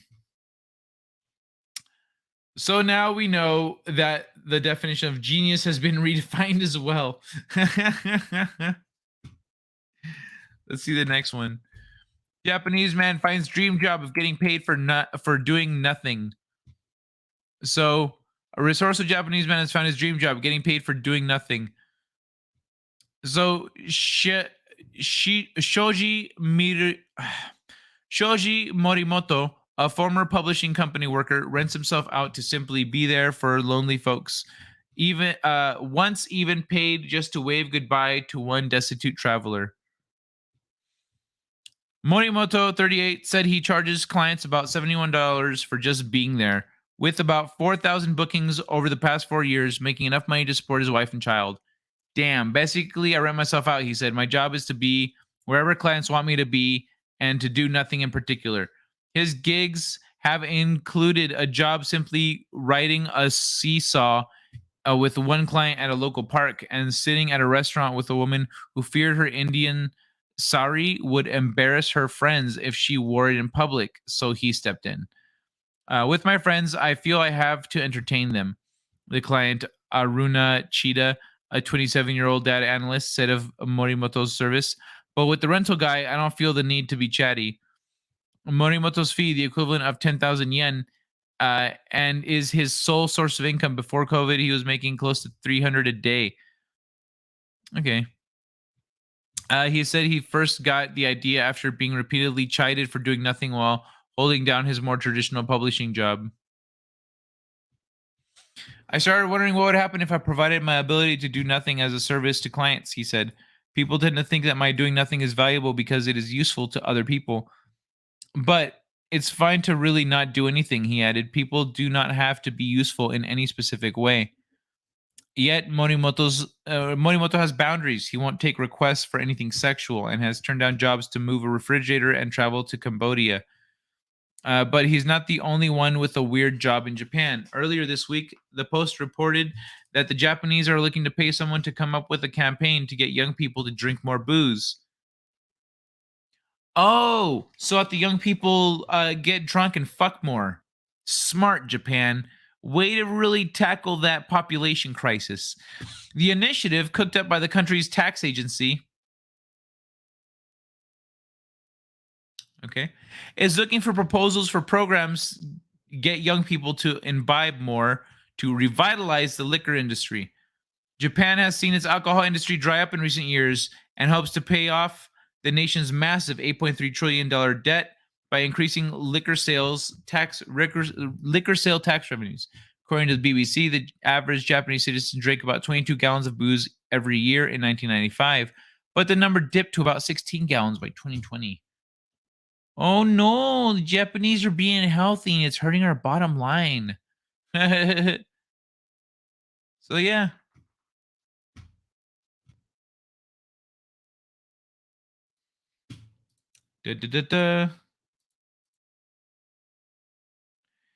She says the Labor Day thing won't happen again. We talked about it at length. I know she isn't what they said she was. She knows it as well. In theory, she shouldn't have the same reactions.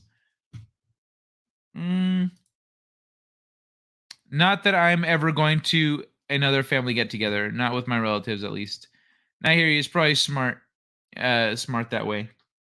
Honestly, you should. They're best left living their lives. Good golly, I haven't gone through a half gallon of booze in my whole life. Oh, that's right. You don't drink very much,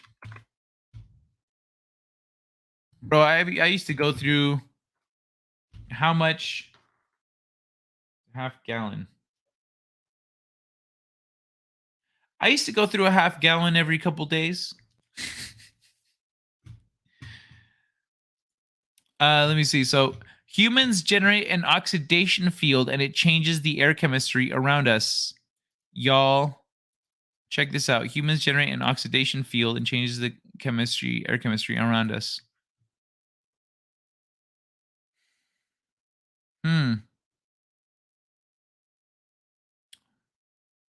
Okay. So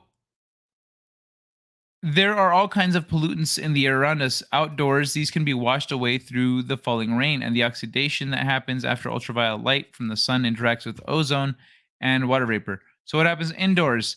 As a new study shows, there's also some oxidation going on indoors too. The chemical cleaning that occurs via these hydroradicals, short-lived reactive species whose job is to oxidize other molecules, happens through a combination of ozone leaking in from outside and from the oxidation fields that we create around ourselves.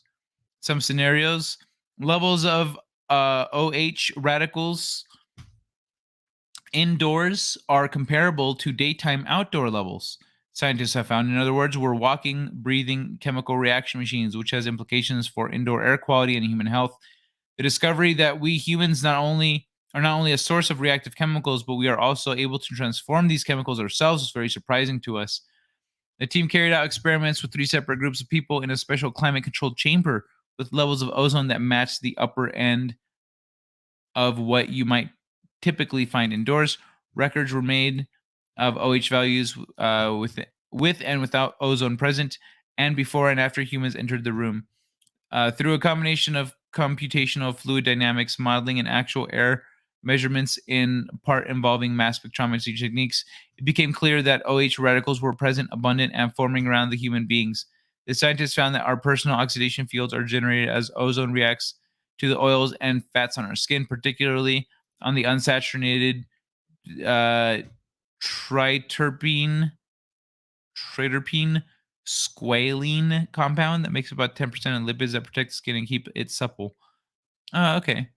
The strength and shape of the oxidation fields is determined by how much ozone is present, where it infiltrates, and how the ventilation indoor space is configured.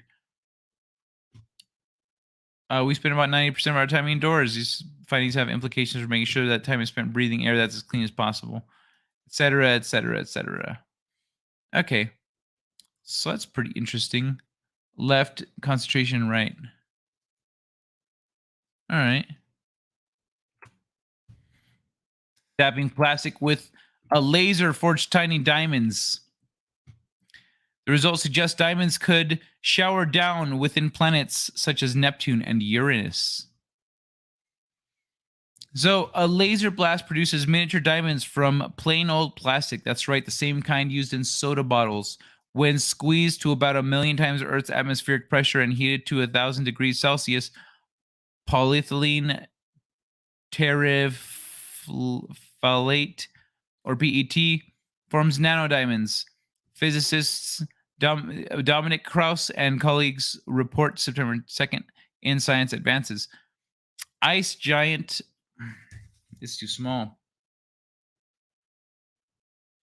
Ice giant planets such as Neptune and Uranus have similar temperatures, pressures, and combinations of chemical elements as the material in the study, suggesting that diamonds may rain down in those planets' interiors. What's more, the researchers say the new techniques could be used to manufacture nanodiamonds for use in quantum devices and other applications.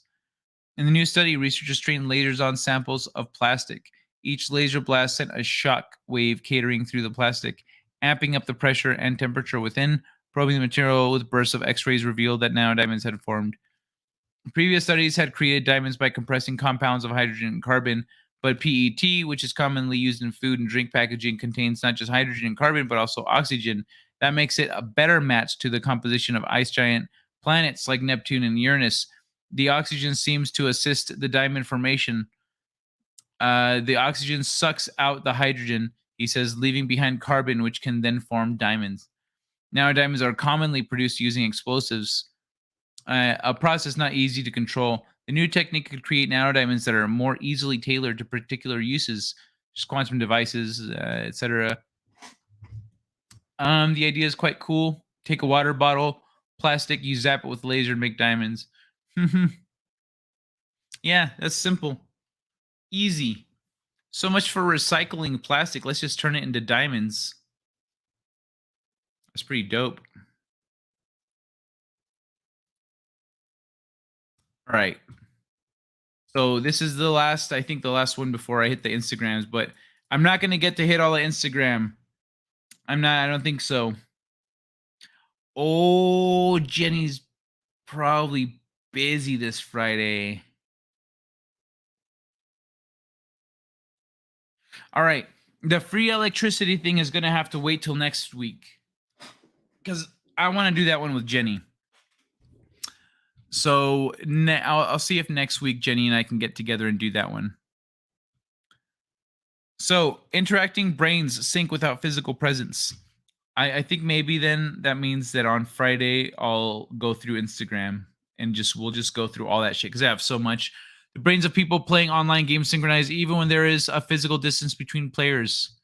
Online gaming and other types of online social interaction have become increasingly popular during the pandemic. Increased remote working and investments in social technology will likely see this trend continue. Researchers have shown that people's brains activate in a similar and simultaneous way during social interaction. Such inter-brain neural synchronization has been linked with empathy and cooperation in face-to-face situations. However, its role in online or remote interactions has remained unknown. A study conducted at the University of Helsinki investigated brainwave synchronization while pairs of subjects played a game in which they controlled a race car together. The subjects were physically separated in two soundproof rooms. The study investigated the connection of synchronization with interaction and performance in the game. Based on the findings, inter-brain synchronization occurs during cooperative online gaming, and increased synchronization in the alpha and gamma frequency bands is connected with better performance. The connection between performance and gamma synchronization could be better observed continuously over time. That makes sense. When you're playing a game with somebody and you get the feel, eventually you're like, I know what they're going to do. I know, okay, they're going to do this. I'm going to do that. And you start flowing. We were able to show that inner brain phase synchronization can occur without the presence of the other person. This opens up a possibility to investigate the role of this social brain mechanism in online interaction toward better online interaction. Our social brain has developed face-to-face communication and increased screen time cause concern, especially among parents, teachers, and legislators. We can build interactive digital experiences which activate fundamental mechanisms of empathy, can lead to better social relationships, well-being, and productivity online. According to Wickstrom, measurements of physiological synchronization and cooperative performance are potential ways to evaluate the quality of social interaction. Finding out which aspects of these interfaces promote understanding and connectedness can drive the development in a positive direction. This study shows that inner brain synchronization happens also during cooperative online gaming, and that it can be reliably measured. Developing aspects in games that lead to increased synchronization and empathy can have a positive impact even outside of gaming. So yeah, psychic shit. We all know that's real. We all know it's real. Okay, there was the one blue period after I lost Sweetie. I don't count that. I would raise a fair bit. That would raise a total a fair bit. Oh, I got you. Yeah, that makes sense. One man show, yeah, I get used to it. Everybody thinks I'm a genius until I inform them I'm a high school dropout. That doesn't mean you're not a genius. It just means that you dropped out of high school. If you were going to public school, a lot of geniuses drop out of high school and college and stuff. If you were going to a public school, maybe you were the smart one. I love learning. Sadly, my school teachers really did not know how to teach effectively. Yeah, I hear you there. My chemistry and AP physics teachers were probably the best of the lot, or maybe just had more interest in what they were trying to impact. That makes sense, actually. They're the most passionate. Good morning to you, Kai. Hey, Dwayne, good to see you. And yes, the lovely Rita's here too. How you doing, Rita? It's great to see you. But it was great to have you here. Good to see you guys. Since you've been coming in a bit late lately, how's everything going over there? But I always skipped school. I learned so much more information from random street hobos than I did from the state-sanctioned teachers. Yeah, man, for real. That's why really smart people tend to drop out of school, because it's fucking boring and it's a waste of time. I would have dropped out of school if I wasn't having fun. If I wasn't with my friends and stuff. So I'm gonna go through a few things here on Instagram because it's funny.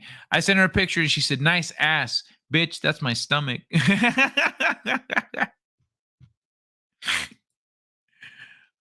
Expensive burger place starter pack. Doesn't even taste that good.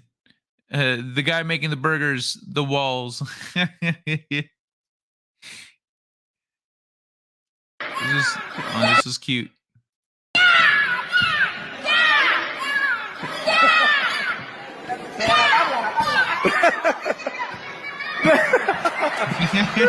Hay una, dale, pómpala. Yami, mira. Se cayó. Dale. Ponle el pie.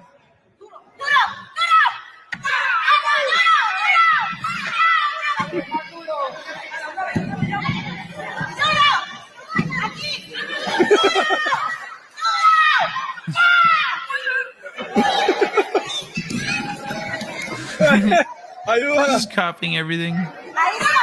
Otra vez.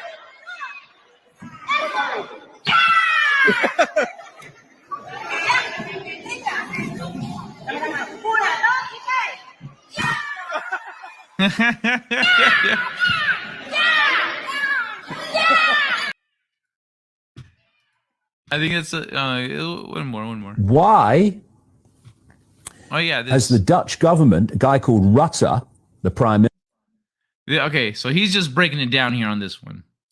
Let me switch it up. completely owned by the World Economic Forum and Klaus Schwab? Why has he just announced that the Netherlands, the second biggest exporter of food in the world, is targeting farmers to destroy them and get them off the land, which is where all these farming protests in the Netherlands have come from? People depend on you for what's left of the food. You control them. Where food is abundant and cheap, you do not control them. Where energy is cheap and abundant, you do not control them. Scarcity equals dependency equals control. And that's why they're targeting the food chain, they're targeting the energy supply, they're targeting everything. Why?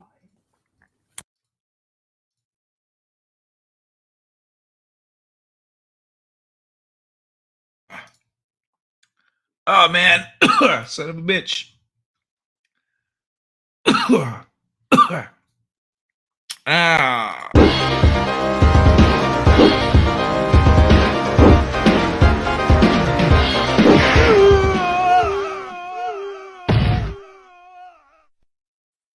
You win.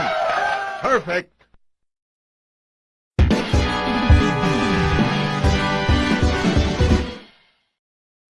Ooh-wee. Always censored. How you doing, Always Censored? One man show, learning is life. Good day, y'all. Just got home. Welcome home, buddy. I hope you had a great day. Salutations, Dwayne and Rita. Elbow Cop. What's up, Erica Gardens? Was Shake and Bacon. What's up, pretty eyes? Hey, Ashley Lynn. How you doing, sweetheart? It's good to see you. Neat mime coughing. Ha, ha, ha. Yeah, man, I got skills. They're multiplying. So yeah, he straight like lays out the intentions behind coming down on the farmers and the meta game that will be behind what we're seeing happening. You know, a lot of people don't even, they hear things that are being hidden, like that's not happening. Why would that be happening? If they were, why would they be targeting farmers? Like, it doesn't even make sense. It doesn't make sense because they don't see the end game. Because they're done. Most people don't think about how a control mindset works. When people come from a control mindset, they make choices that are counterintuitive to what normal people think. Because people go, well, why would you do that? Like, people need food. They don't care about people, fucker. They only care about them. And they care about maintaining control. So things that, yeah, you're right. It is convenient. It is nice, isn't it? But they don't want you to have that shit. Life's primary lessons. People suck and trust at your own risk. It says One Man Show. Yes, your Zoro voice is on point. Why, thank you very much, Ashley. I have not whipped out the Zoro voice tonight because there has been no demand for it. The old man, however, he has received very much love. It breaks my heart a little bit because this is so much softer and more optimistic, you know. The old man, he has lived and he has become a bit bitter, I think. He is jealous of our youth. I'm not jealous, you son of a bitch. I've been around the block. Yeah, good looks don't last forever. You sly Mexican or something. I don't know what's going on. You see what I mean? He is so upset all the time. You cannot say anything without him saying, oh, I am old and I know that you will one day be old as well. So fuck you, young man. Yeah, fuck you. Point in case. Exactly what I said would happen. Ain't that the truth, one man? Worst week of the year till today. Had physio work on my back and neck. Told me to put myself first. So told work I need next 2 weeks off for physical and mental recovery. Nice. Dude, that's awesome. Sorry about the shitty week. But you know what? I guess that's what it took you to start taking care of yourself. Yeah, man, you got to look after you. Good. Get yourself back together. You're getting awfully anti-Semitic with this kind of rhetoric. Kai laughs in German. Yes, that's wonderful. I've been around the block so many times I see myself turning the corner ahead of time. No, I see myself turning the corner ahead of me. It was, are you okay day here in Australia? I said, nope, not okay. Oh, okay. Oh, that's a thing? Are you okay day? That's cool. That's a cool thing. Yeah, man. Good. That's hold on. I feel like there's an article here. Research oh, this goes along with the brainwaves thing that we were talking about. This is unrelated. Oops. Hold on. Where is it? But oh, I guess this is Helsinki. Oh, this is the same thing, just different article. Oh shit, my bad. Never mind. Hold on, let me see what I was gonna do.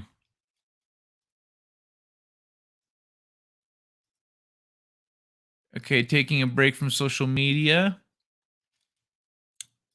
Questions ask ourselves. How to tame your emotions and make better choices. Everybody can increase their lifespan. Yeah. Balding and into balding.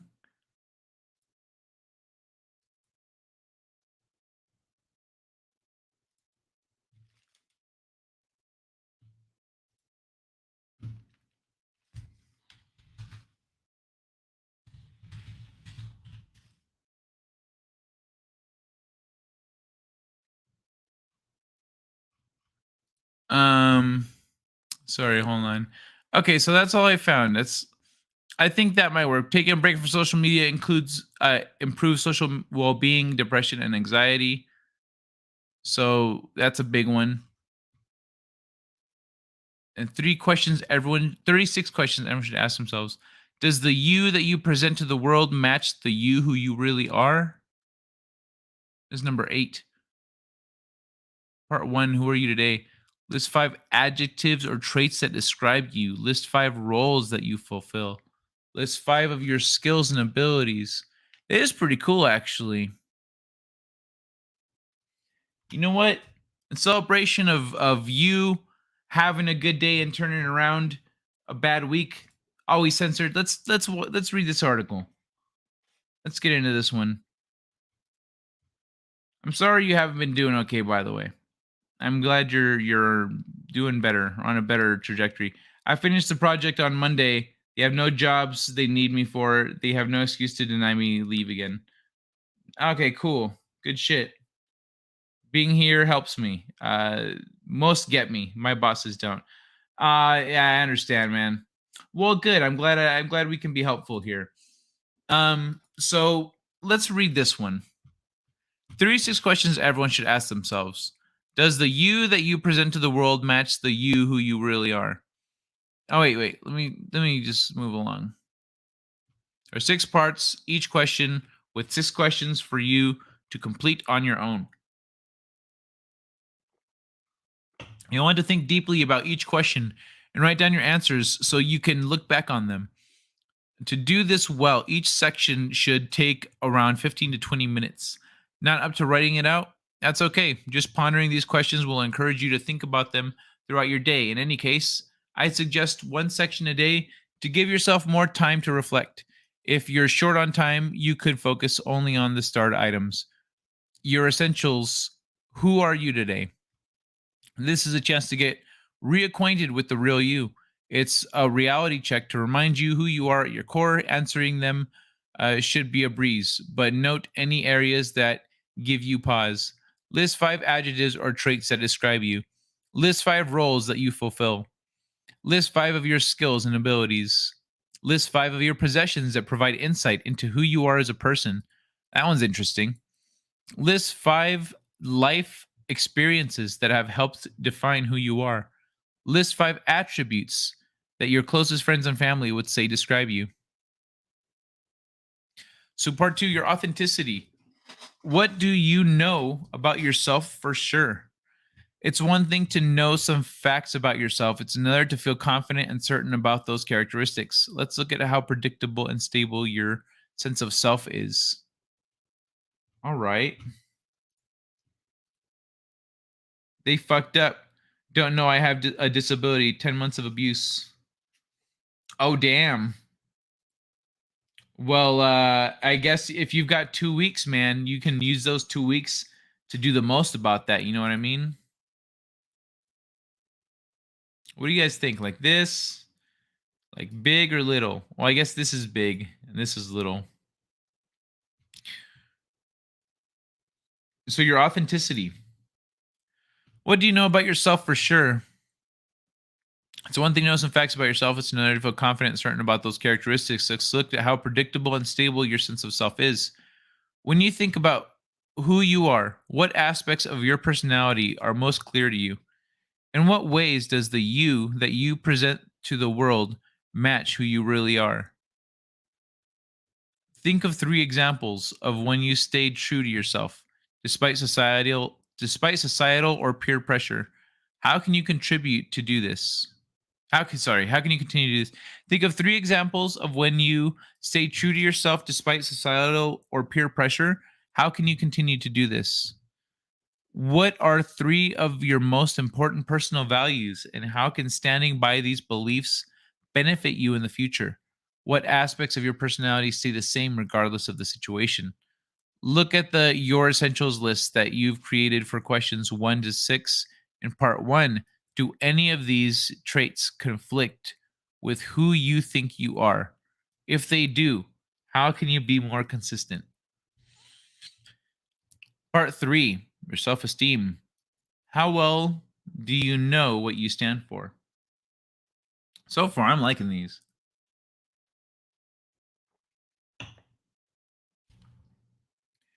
Erica Garden says Zorro voices a 10. Thank you, Erica. I'll do a little more Zorro before I sign off. Don't be too hard on yourself. It's easy to focus on what's wrong and forget everything that's right. So, what are your 3 best qualities? Is number 13. Number 14. If you compare yourself to others you know, what are you especially good at? Number 15. In what ways is your life better than the lives of other people you know? Number 16. List 3 things about yourself that make you proud. Number 17. Describe 3 of your greatest accomplishments in life. What's your next big goal? Number 18. What things do you struggle with? Do you know anyone else who shares these struggles? Remembering the way you were. Time to get reacquainted with yourself and remember who you used to be before life got in the way. There's a lot of good that you may have left behind. List 3 things you enjoy but don't get much opportunity to do. What steps can you take to do these things more often? What parts of who you are as a person have fallen by the wayside? What can you do to help bring them back? In what ways have you put others' needs ahead of your own? How can you restore the balance and start focusing on your own needs more? How can you make time in your schedule this weekend for at least one hobby you haven't had time for recently? Think back to the type of person you wanted to be when you graduated from high school. What positive attributes did you have that you don't think you have now?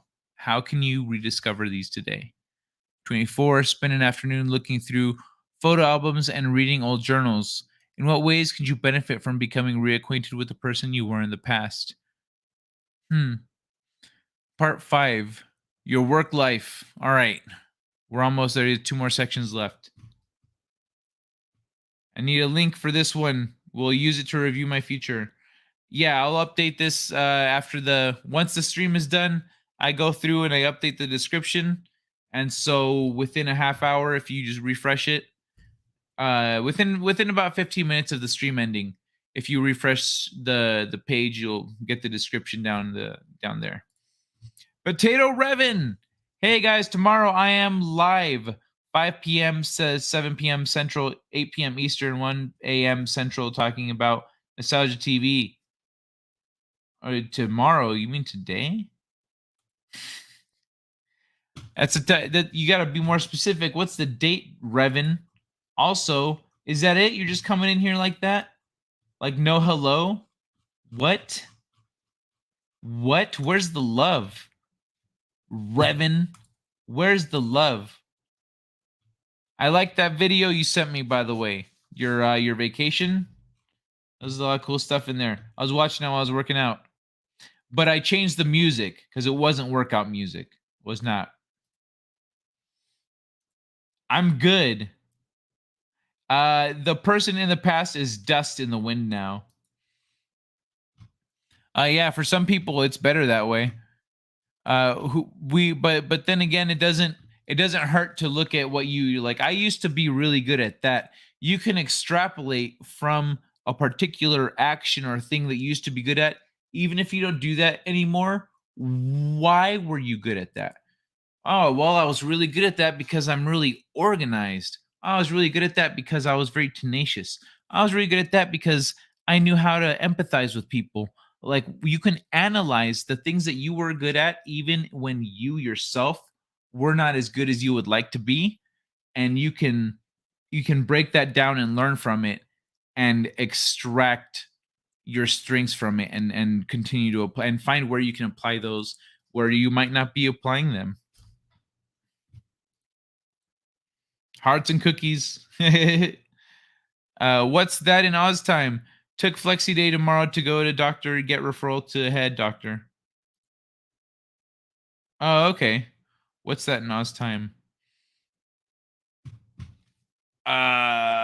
It's like whatever time it is in England. You know what? I just have on my phone, I have different clocks. I have the one that I go by, and then I have other ones just so I can always reference.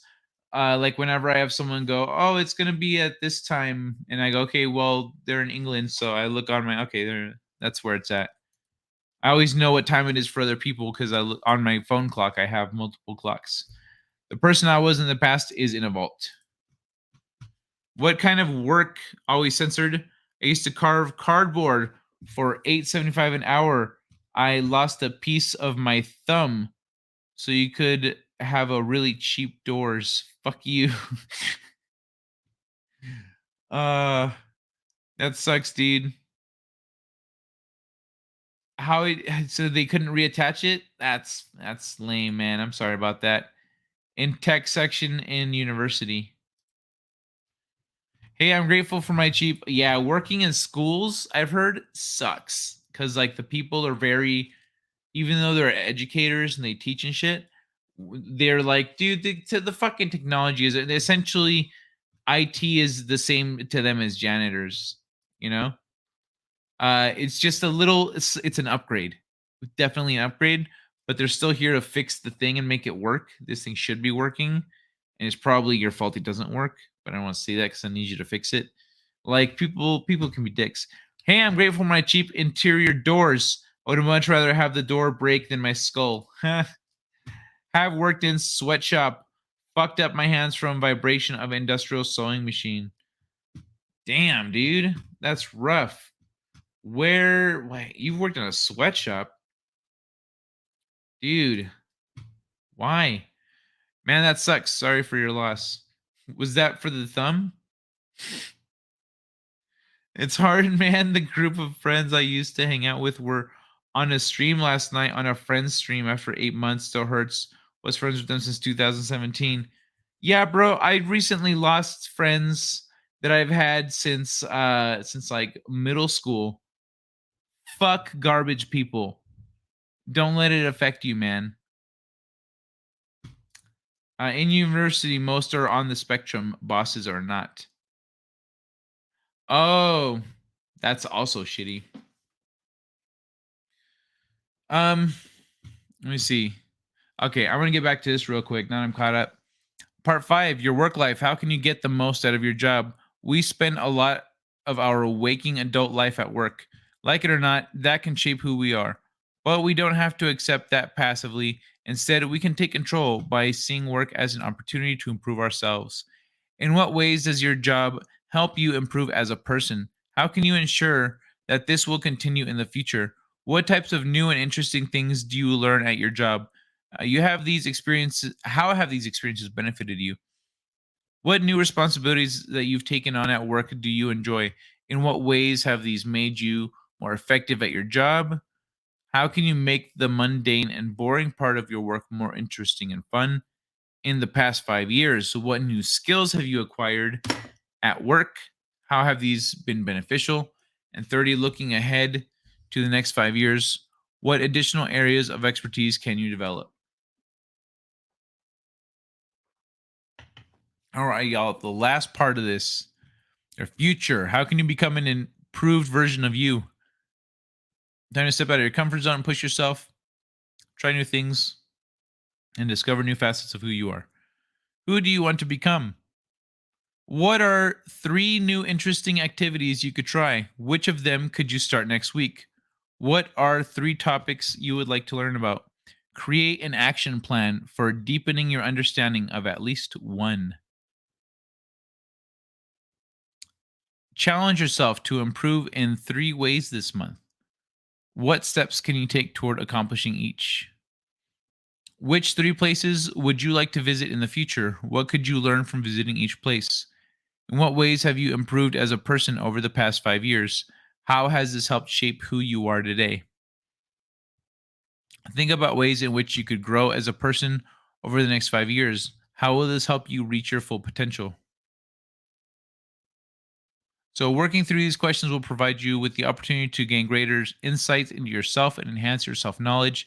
As important because being more clear about this self is linked to greater life satisfaction, happiness, better mood, and lower stress. As Aristotle said, knowing yourself is the beginning of all wisdom. So, there you go, man. I hope that helps. I have to go to the bin in a bit. It's a wash out. Hey Kai, you want to fly over and bring in my bin? I will let you play with the puppies, with my puppies. Bro, my girlfriend has cats and a dog. I'm good. I really like true crime. I suppose I could try get a documentary about me made. What's it called? So yeah, man, I hope that helps. It's like those were some really good, insightful questions. There were some ones that I was like, oh, it's pretty simple, but then I mean, it kind of depends. Some people don't ask themselves these questions. It may seem simple, but it might be a simple ass question that someone hasn't asked themselves. That's pretty dope. And if you can't like answer a full, you're like, I can only think of one or two for the list of 5. Like, okay, we'll write down those 1 or 2. But like maybe you want to think about why there's only 1 or 2.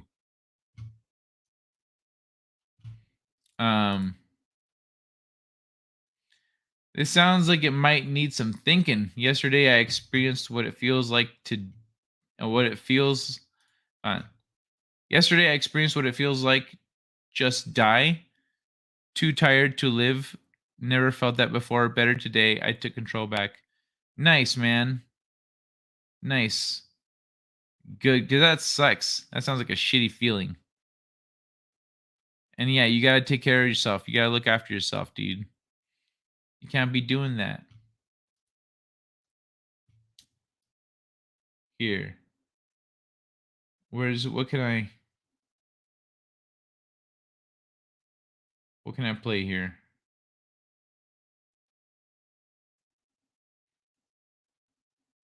There we go. You recognize that famous sign, huh? Oh, yes, senor. It is a number 2. That is not a 2. That is a Z. Oh, if you say so, senor. But in the school, that is how they teach my granddaughter to draw too. Well, I say it is a Z for El Zorro. Zorro! Oh, Zorro! Oh, Zorro! That is a little more like it. That was a good one, right? It's perfect. I say it is a Z for a Zorro. Zorro! It is a bit more like it. How do you be a good person if you're a third shift hermit? Well, you see, Erica, when you're a third shift hermit, you are a good person by not stealing things from your establishment when there is no one to watch. How you behave when there is no one to observe you says as much about you as any good deed. And so that is a big way. Additionally, do not skimp out on your responsibilities because you're lazy or tired. There's no one watching because other people will have to make up their work for you, and that will take away from their day and perhaps even hurt their performance. When you think about others and act accordingly, that is how you'll be a good person, my fellow third shift hermit. One scene from Last Airbender I love was Iroh. It is time, Zuko, to ask the big questions. Who are you? What do you want to do? This person you are right now is the person you want. is this person you are right now the person you want to be, or is it a person made by others put on you? Yeah, man. Third shift is quiet. I like quiet. I really need to find a copy of that movie. Avatar: The Last Airbender? No. Don't watch the movie. Watch the show, not the movie. I mean, are you talking about? Oh, you mean Zoro the Gay Blade? Yeah. Yo, I feel you. I think I'm just gonna order a copy on Amazon somewhere. I'm sure I can find it. I'm sure it's out there. I do have it, but it's from a DVD, only 720p. What? It's a 90s movie, right? What are you expecting? Or 80s movie? Jay, I am back. I'm not Jay, motherfucker. Wise words. Thank you, Erica. I have no interest in The Last Airbender. Oh, okay. Wait, not even the show? The show was so good. Really? Bruh. I mean, have you seen the show? I feel like you have, or should have. Why wouldn't you watch the show? Yeah, Zoro the Gay Blade, 1981, 80s. Okay, gotcha, 80s. I have no interest. I was like 90s. That's not quite right. It's a little too low res for that. 80s movie.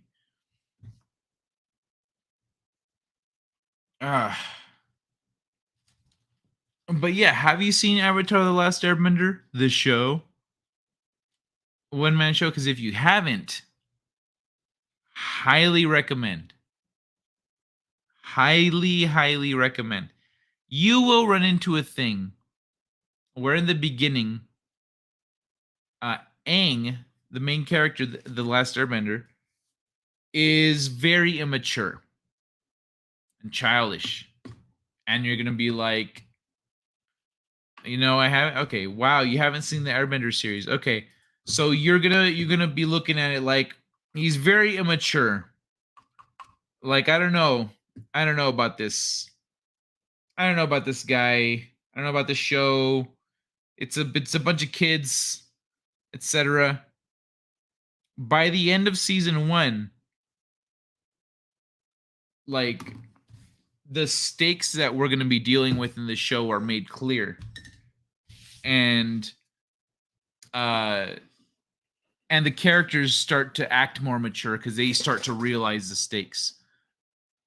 And so if it gets a little annoying, it'll pass. The show is crazy good. One of the best animated shows of all time. But my dad got mad at the movie Prey. He found the ending stupid. I haven't seen Prey. What was in the ending? Did the chick and the predator chick start making out? Did she go like... Did she take off her mask and then see her face and was like, oh, I didn't know you're a feminist. And then the predator's all... Huh? And she says, well, you see, in humans, let me show you. And then she pulls out her snatch and it like opens up like a fucking, like a predator mouth. And she's like, we're the same. And she's like, yeah, we are the same. And they start making out. Yeah, is that what happened? My husband and kids were very into the Avatar: The Airbender show. It's because it was a great fucking show, Tina. I'll look into Airbender. I'm currently looking into a series called Black Clover. Black Clover was great. Asta fucking yells so much in the beginning. I almost wanted to stop watching the show. I was like, bro, why is this kid gotta yell all the time? I'm glad I stuck with it. I am bummed that it's on hiatus because they got a little too close to the manga. They caught up a little too quickly. So this show, instead of just doing filler stuff, they decided to just put the show on hiatus. So there's no more Black Clover coming out for a little while, and it was ramping up to some cool shit. And motherfuckers, bro, I can't wait for it to come back. I can't wait. The Predator's suicides. What? Why? Because she failed? If she suicided because she failed, okay, that's fine. It's called Hirakiri, and she done brought dishonor on her name. So yeah, I get, but like, what? The Predator's suicides? That is some lame shit. What is the point? I want to follow through Kai's steps of wisdom and become a novel writer and explain to people just how corrupt and evil /+1 these weird fuckers are. Evil /+1? Oh, like next level? Yeah, man. That's kind of what I'm trying to do. That's what I'm trying to do with my books, dude. Like, I can't. I'd be spoiling stuff. There is a thing in my novel where you hear about an event that happened in the past from two different perspectives.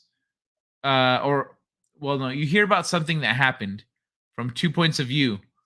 We never see the event, but on one side we hear, hey, this happened, and on the other side we hear, this is what happened, and it paints a very clear picture of what happened. Like, what happened is not in question, but hearing it from the 2 points of view, you really hear, you can see their perspectives and where they're coming from.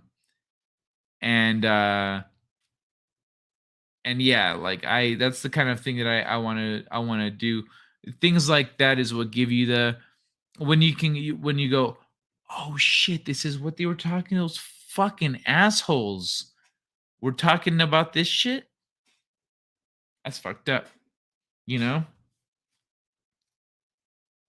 Because we don't usually get that kind of perspective in life. The Predator makes the same mistake 4 times. It's what my dad mad. Ha ha ha ha. Fucking no, what? How?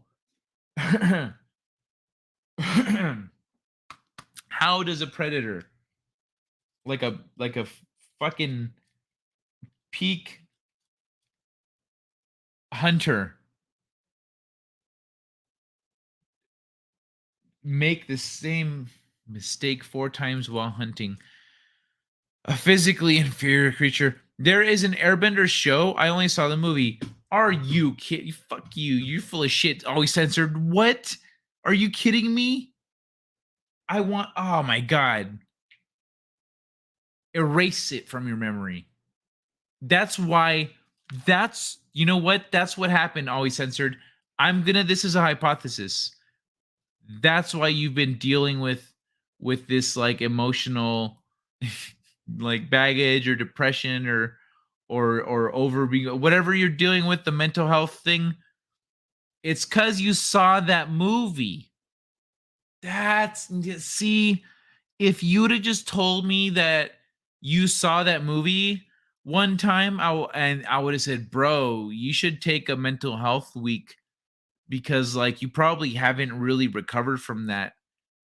And here it is, bogging. Now it all makes sense, bro. You need a mental health break, and you need to think about what a horrible person would make that movie. Like, what a piece of shit you are, and to mispronounce the main character's name the entire time. Fuck you, M. Night Shyamalan. You son of a bitch. You're making people depressed, and they don't even know why, because you're a cunt. M. Night Shyamalan. Bastard. Watch the damn show, Always Censored.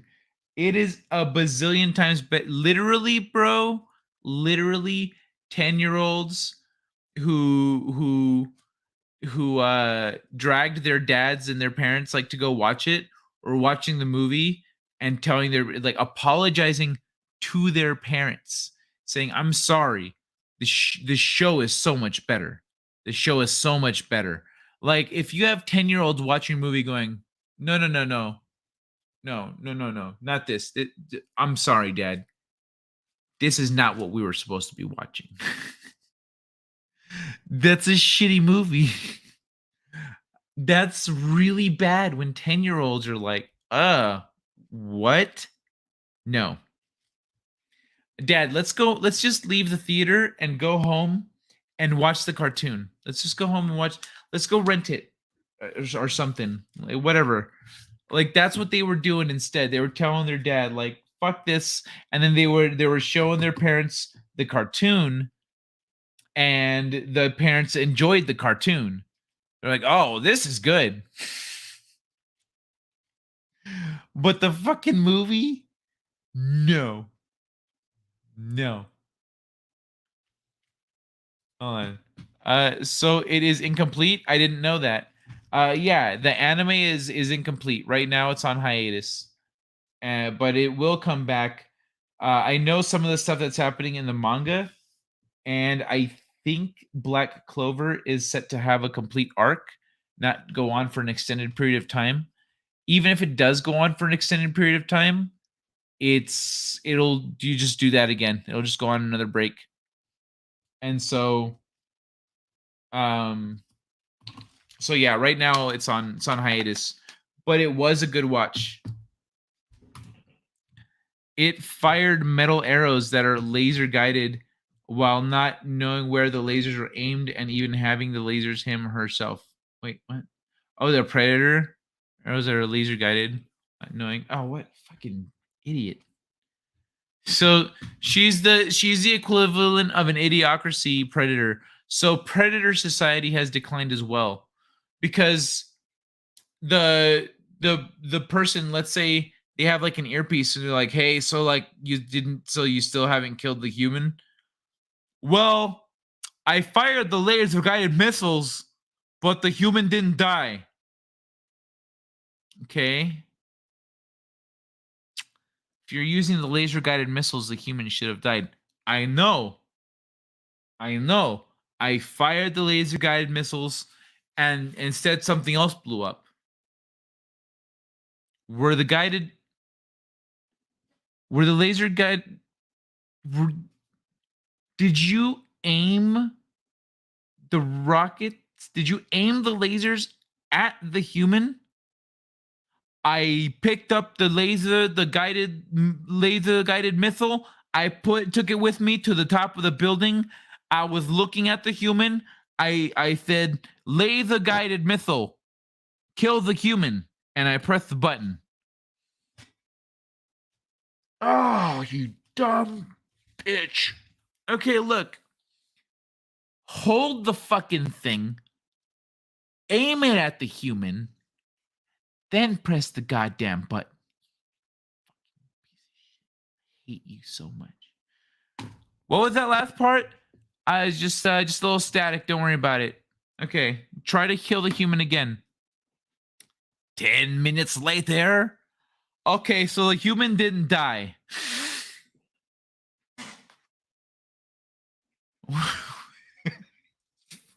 I hate my job. I'd make out with the predator, not gonna lie. 4 sides to every story. Their side, your side, the truth, and what actually happened. I haven't watched Prey yet. Should I bother? I'm not gonna. I mean, it was as stupid as a soldier firing a laser-guided missile at me while he doesn't have the laser or know where it's aimed. Prey isn't woke, but I found it real stupid. Taking 2 weeks. Make sure watch some of the Avatar: The Last Airbender show in those 2 weeks. 95 episodes in Airbender. Fairly serious time commitment. Question: a dog chases a deer. Dog gets caught in a trap. What part of the dog is trapped in the trap? Does a tail make sense to be caught in a leg trap? It happens. It happens. He could be, what if the deer cuts right and the dog cuts right, but he's not as slick about it, and his tail kind of like slaps down on the ground and there's a trap next to him. He's like this far away from it and his tail goes whack. And then he's like, whimpering and shit. 95 episodes? I have 2 weeks off. Airbender doesn't make any sense. The fire people, the weakest of the elements, is supposed to be the big baddie, and they roll up on the water people in boats. Are you kidding me? What the fuck? First of all, if you think about this, firebenders are the only ones who can produce their element. Everyone else uses and manipulates their element. Firebenders are the only ones that can create it. Also, burns hurt. It's a bigger burns come with a dot. Damage over time. They come with a dot, whereas getting hit with a rock doesn't. It hurts in the moment, and then you go, "Hey, fuck you," and you burn a motherfucker. So there's that. And they roll up. So the weakest of the elements. I don't know about the weakest. What is that's a very subjective. It's very subjective. Maybe the least solid, if that's what you're thinking in terms of solidity, how 3D is, how physical. It's the least solid, least physical element. But and then they roll up on water people in boats. Are you kidding me? Yeah, right. I kind of agree. Yeah, they're a little, but their boats, here's the thing. They kept their boats at a distance. They're like, nope, we're not getting close to that wall. So there's a big wall. Wait, where's the wall? It's a big wall. And the boats, they come up to like here, and they're like, nope, we're not getting any closer than this shit. You just go, pew, pew, they're just launching shit. And so they don't come up on the water nation. You know what I mean? And the timing was very important too, but let's not get into that. Splash, dead. It's on Track TV, but they want 3. Bro, you know what? They should have been launching waterbenders on top of the rocks. Like, send a waterbender with like a satchel of water and like some water on them, or a snowball or a vase or something, and then just launch them. And then they can use that water to hang on to the boulder while it's coming down so they don't get separated from it. And then they could ride it into the water near the boats, and then boosh, water bend that shit into, like, take advantage of the water's already momentum, and then also use that to like as a force multiplier. Use it as a force multiplier for the water bending. They should have done that, but no, they didn't. It's on Track TV, but they wanted $30 a year for the subscription. Can't do that right now. It's on Track TV. Oh, where else is it? It was on Netflix recently. Is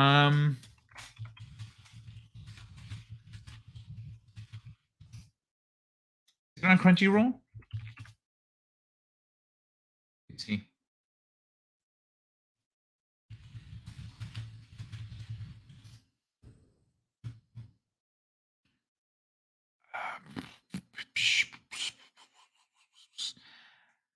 No, I don't see it. Fairy Tale. Yeah, no, I don't see it on here. Let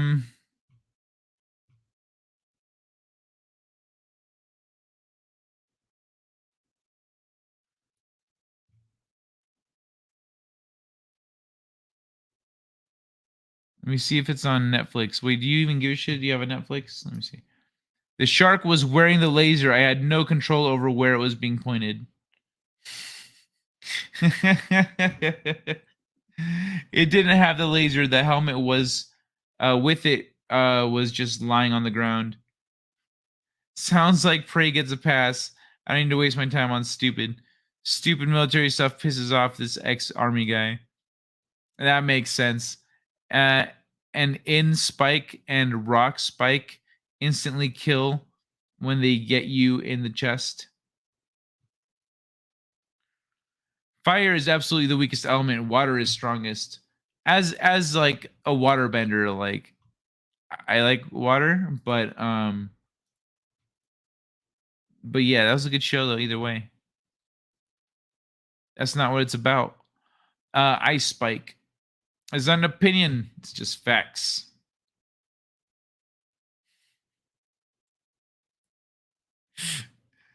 That's funny, dude. Well, like they do have blood bending and shit. They can cripple people's bending and whatnot.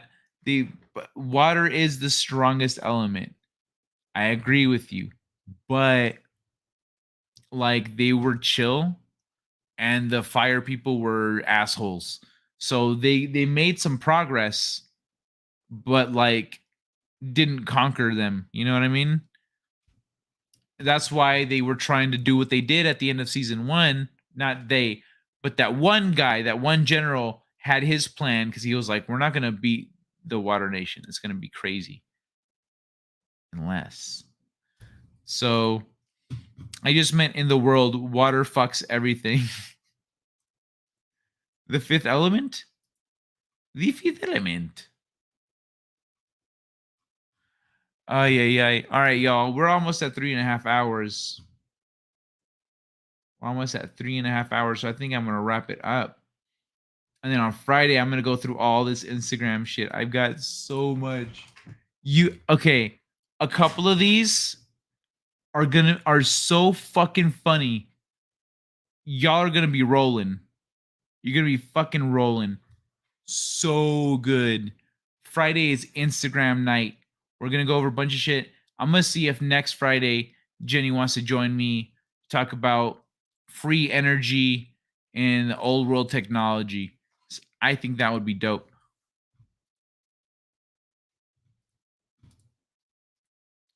But yeah, water fucks everything up.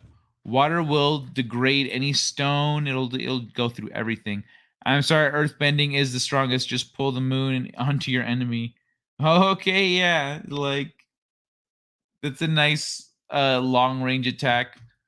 Like, bro, just like hit him with the moon and then put it back where it was. And then put it back where it was.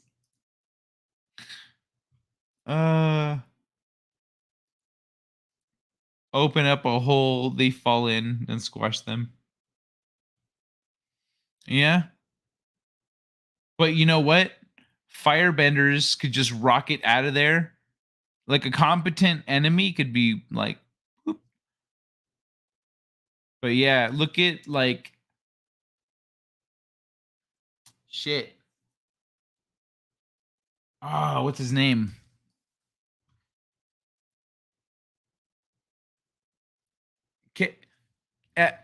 Aang's friend.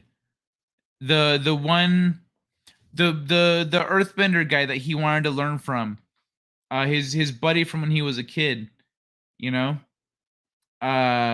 He the way that guy does the earthbending, it's you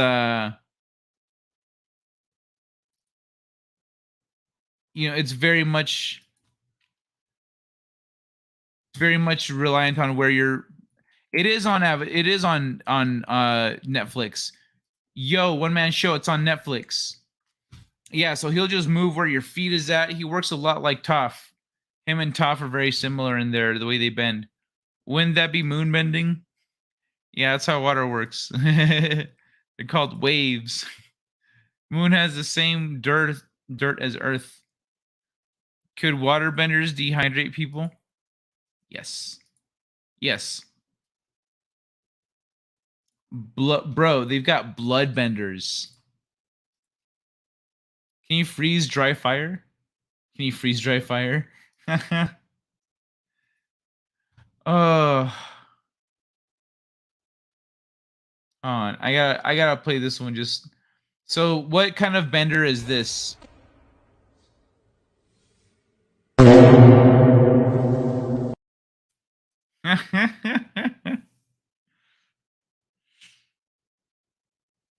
Let me see.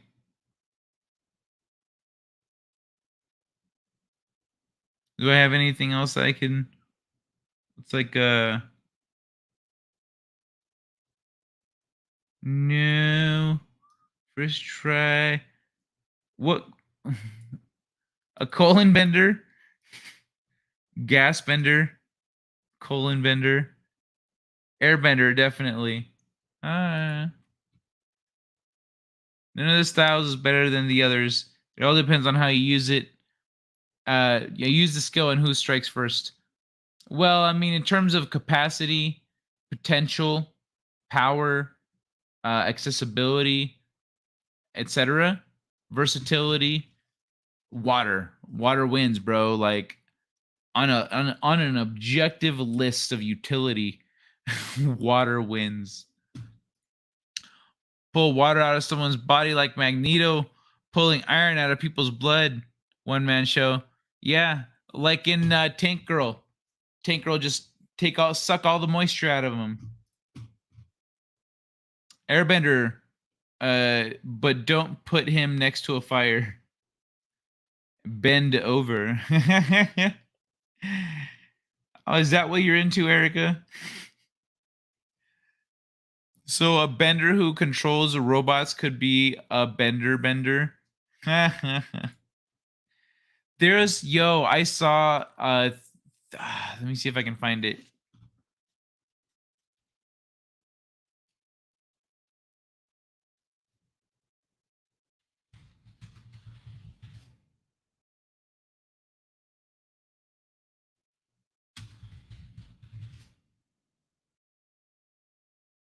There it is.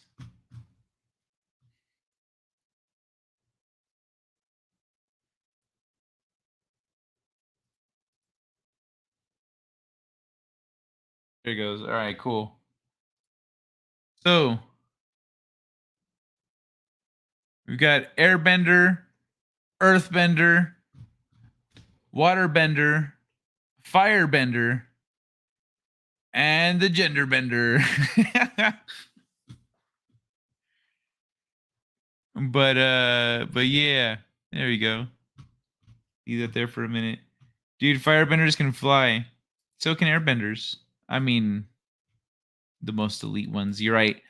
Really good. You don't need to be elite to be. You just need to be really good to kind of fly. Seems like airbenders should be the ones who fly. Just saying. The airbenders can fly. And we got an airbender that flies in Korra. No, the Legend of Korra. What's his name? Eventually flies. Not only that, a good firebender can create lightning. Fun fact in theory, an airbender can create lightning too.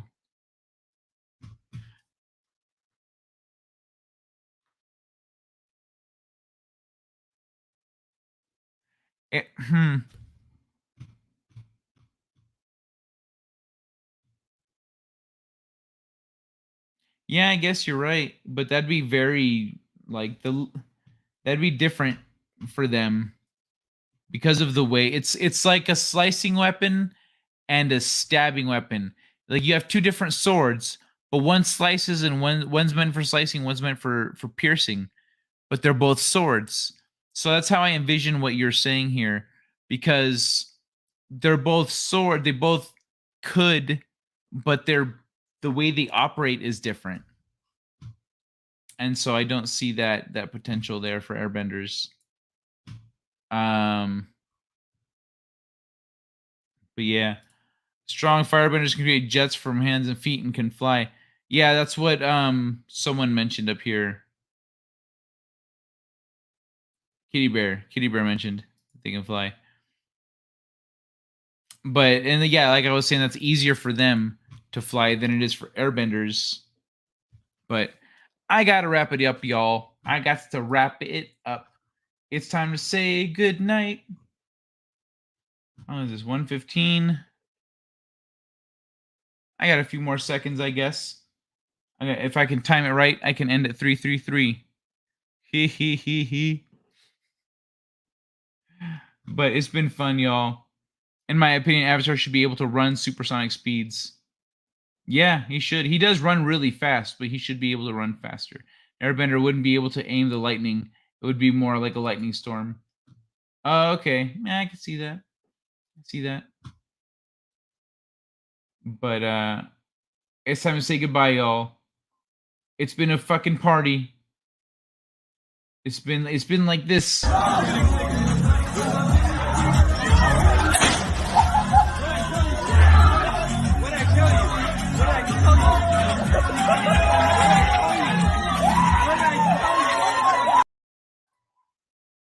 It's right, late. Catherine's already gone to bed. Later, Papa Cotton. 1939 here. All right, y'all. Good night. Buenos noches. Sleep tight. Have fun. I'll see you Friday. We're going to have a blast. And where be the outro? All right. Cheers, y'all. Thanks for hanging out. Second star to the right. And straight on till morning. Set a course. For home. I'm reading an ion storm on that trajectory, sir. Should I go around it? We can't be afraid of the wind, Ensign. Take us to Warp 4. It is the unknown that defines our existence. We are constantly searching, not just for answers to our questions, but for new questions. We are explorers. We explore our lives, day by day. And we explore the galaxy, trying to expand the boundaries of our knowledge. And that is why I am here. Not to conquer you with weapons or with ideas, but to coexist and learn. Let's see what's out there. Engage.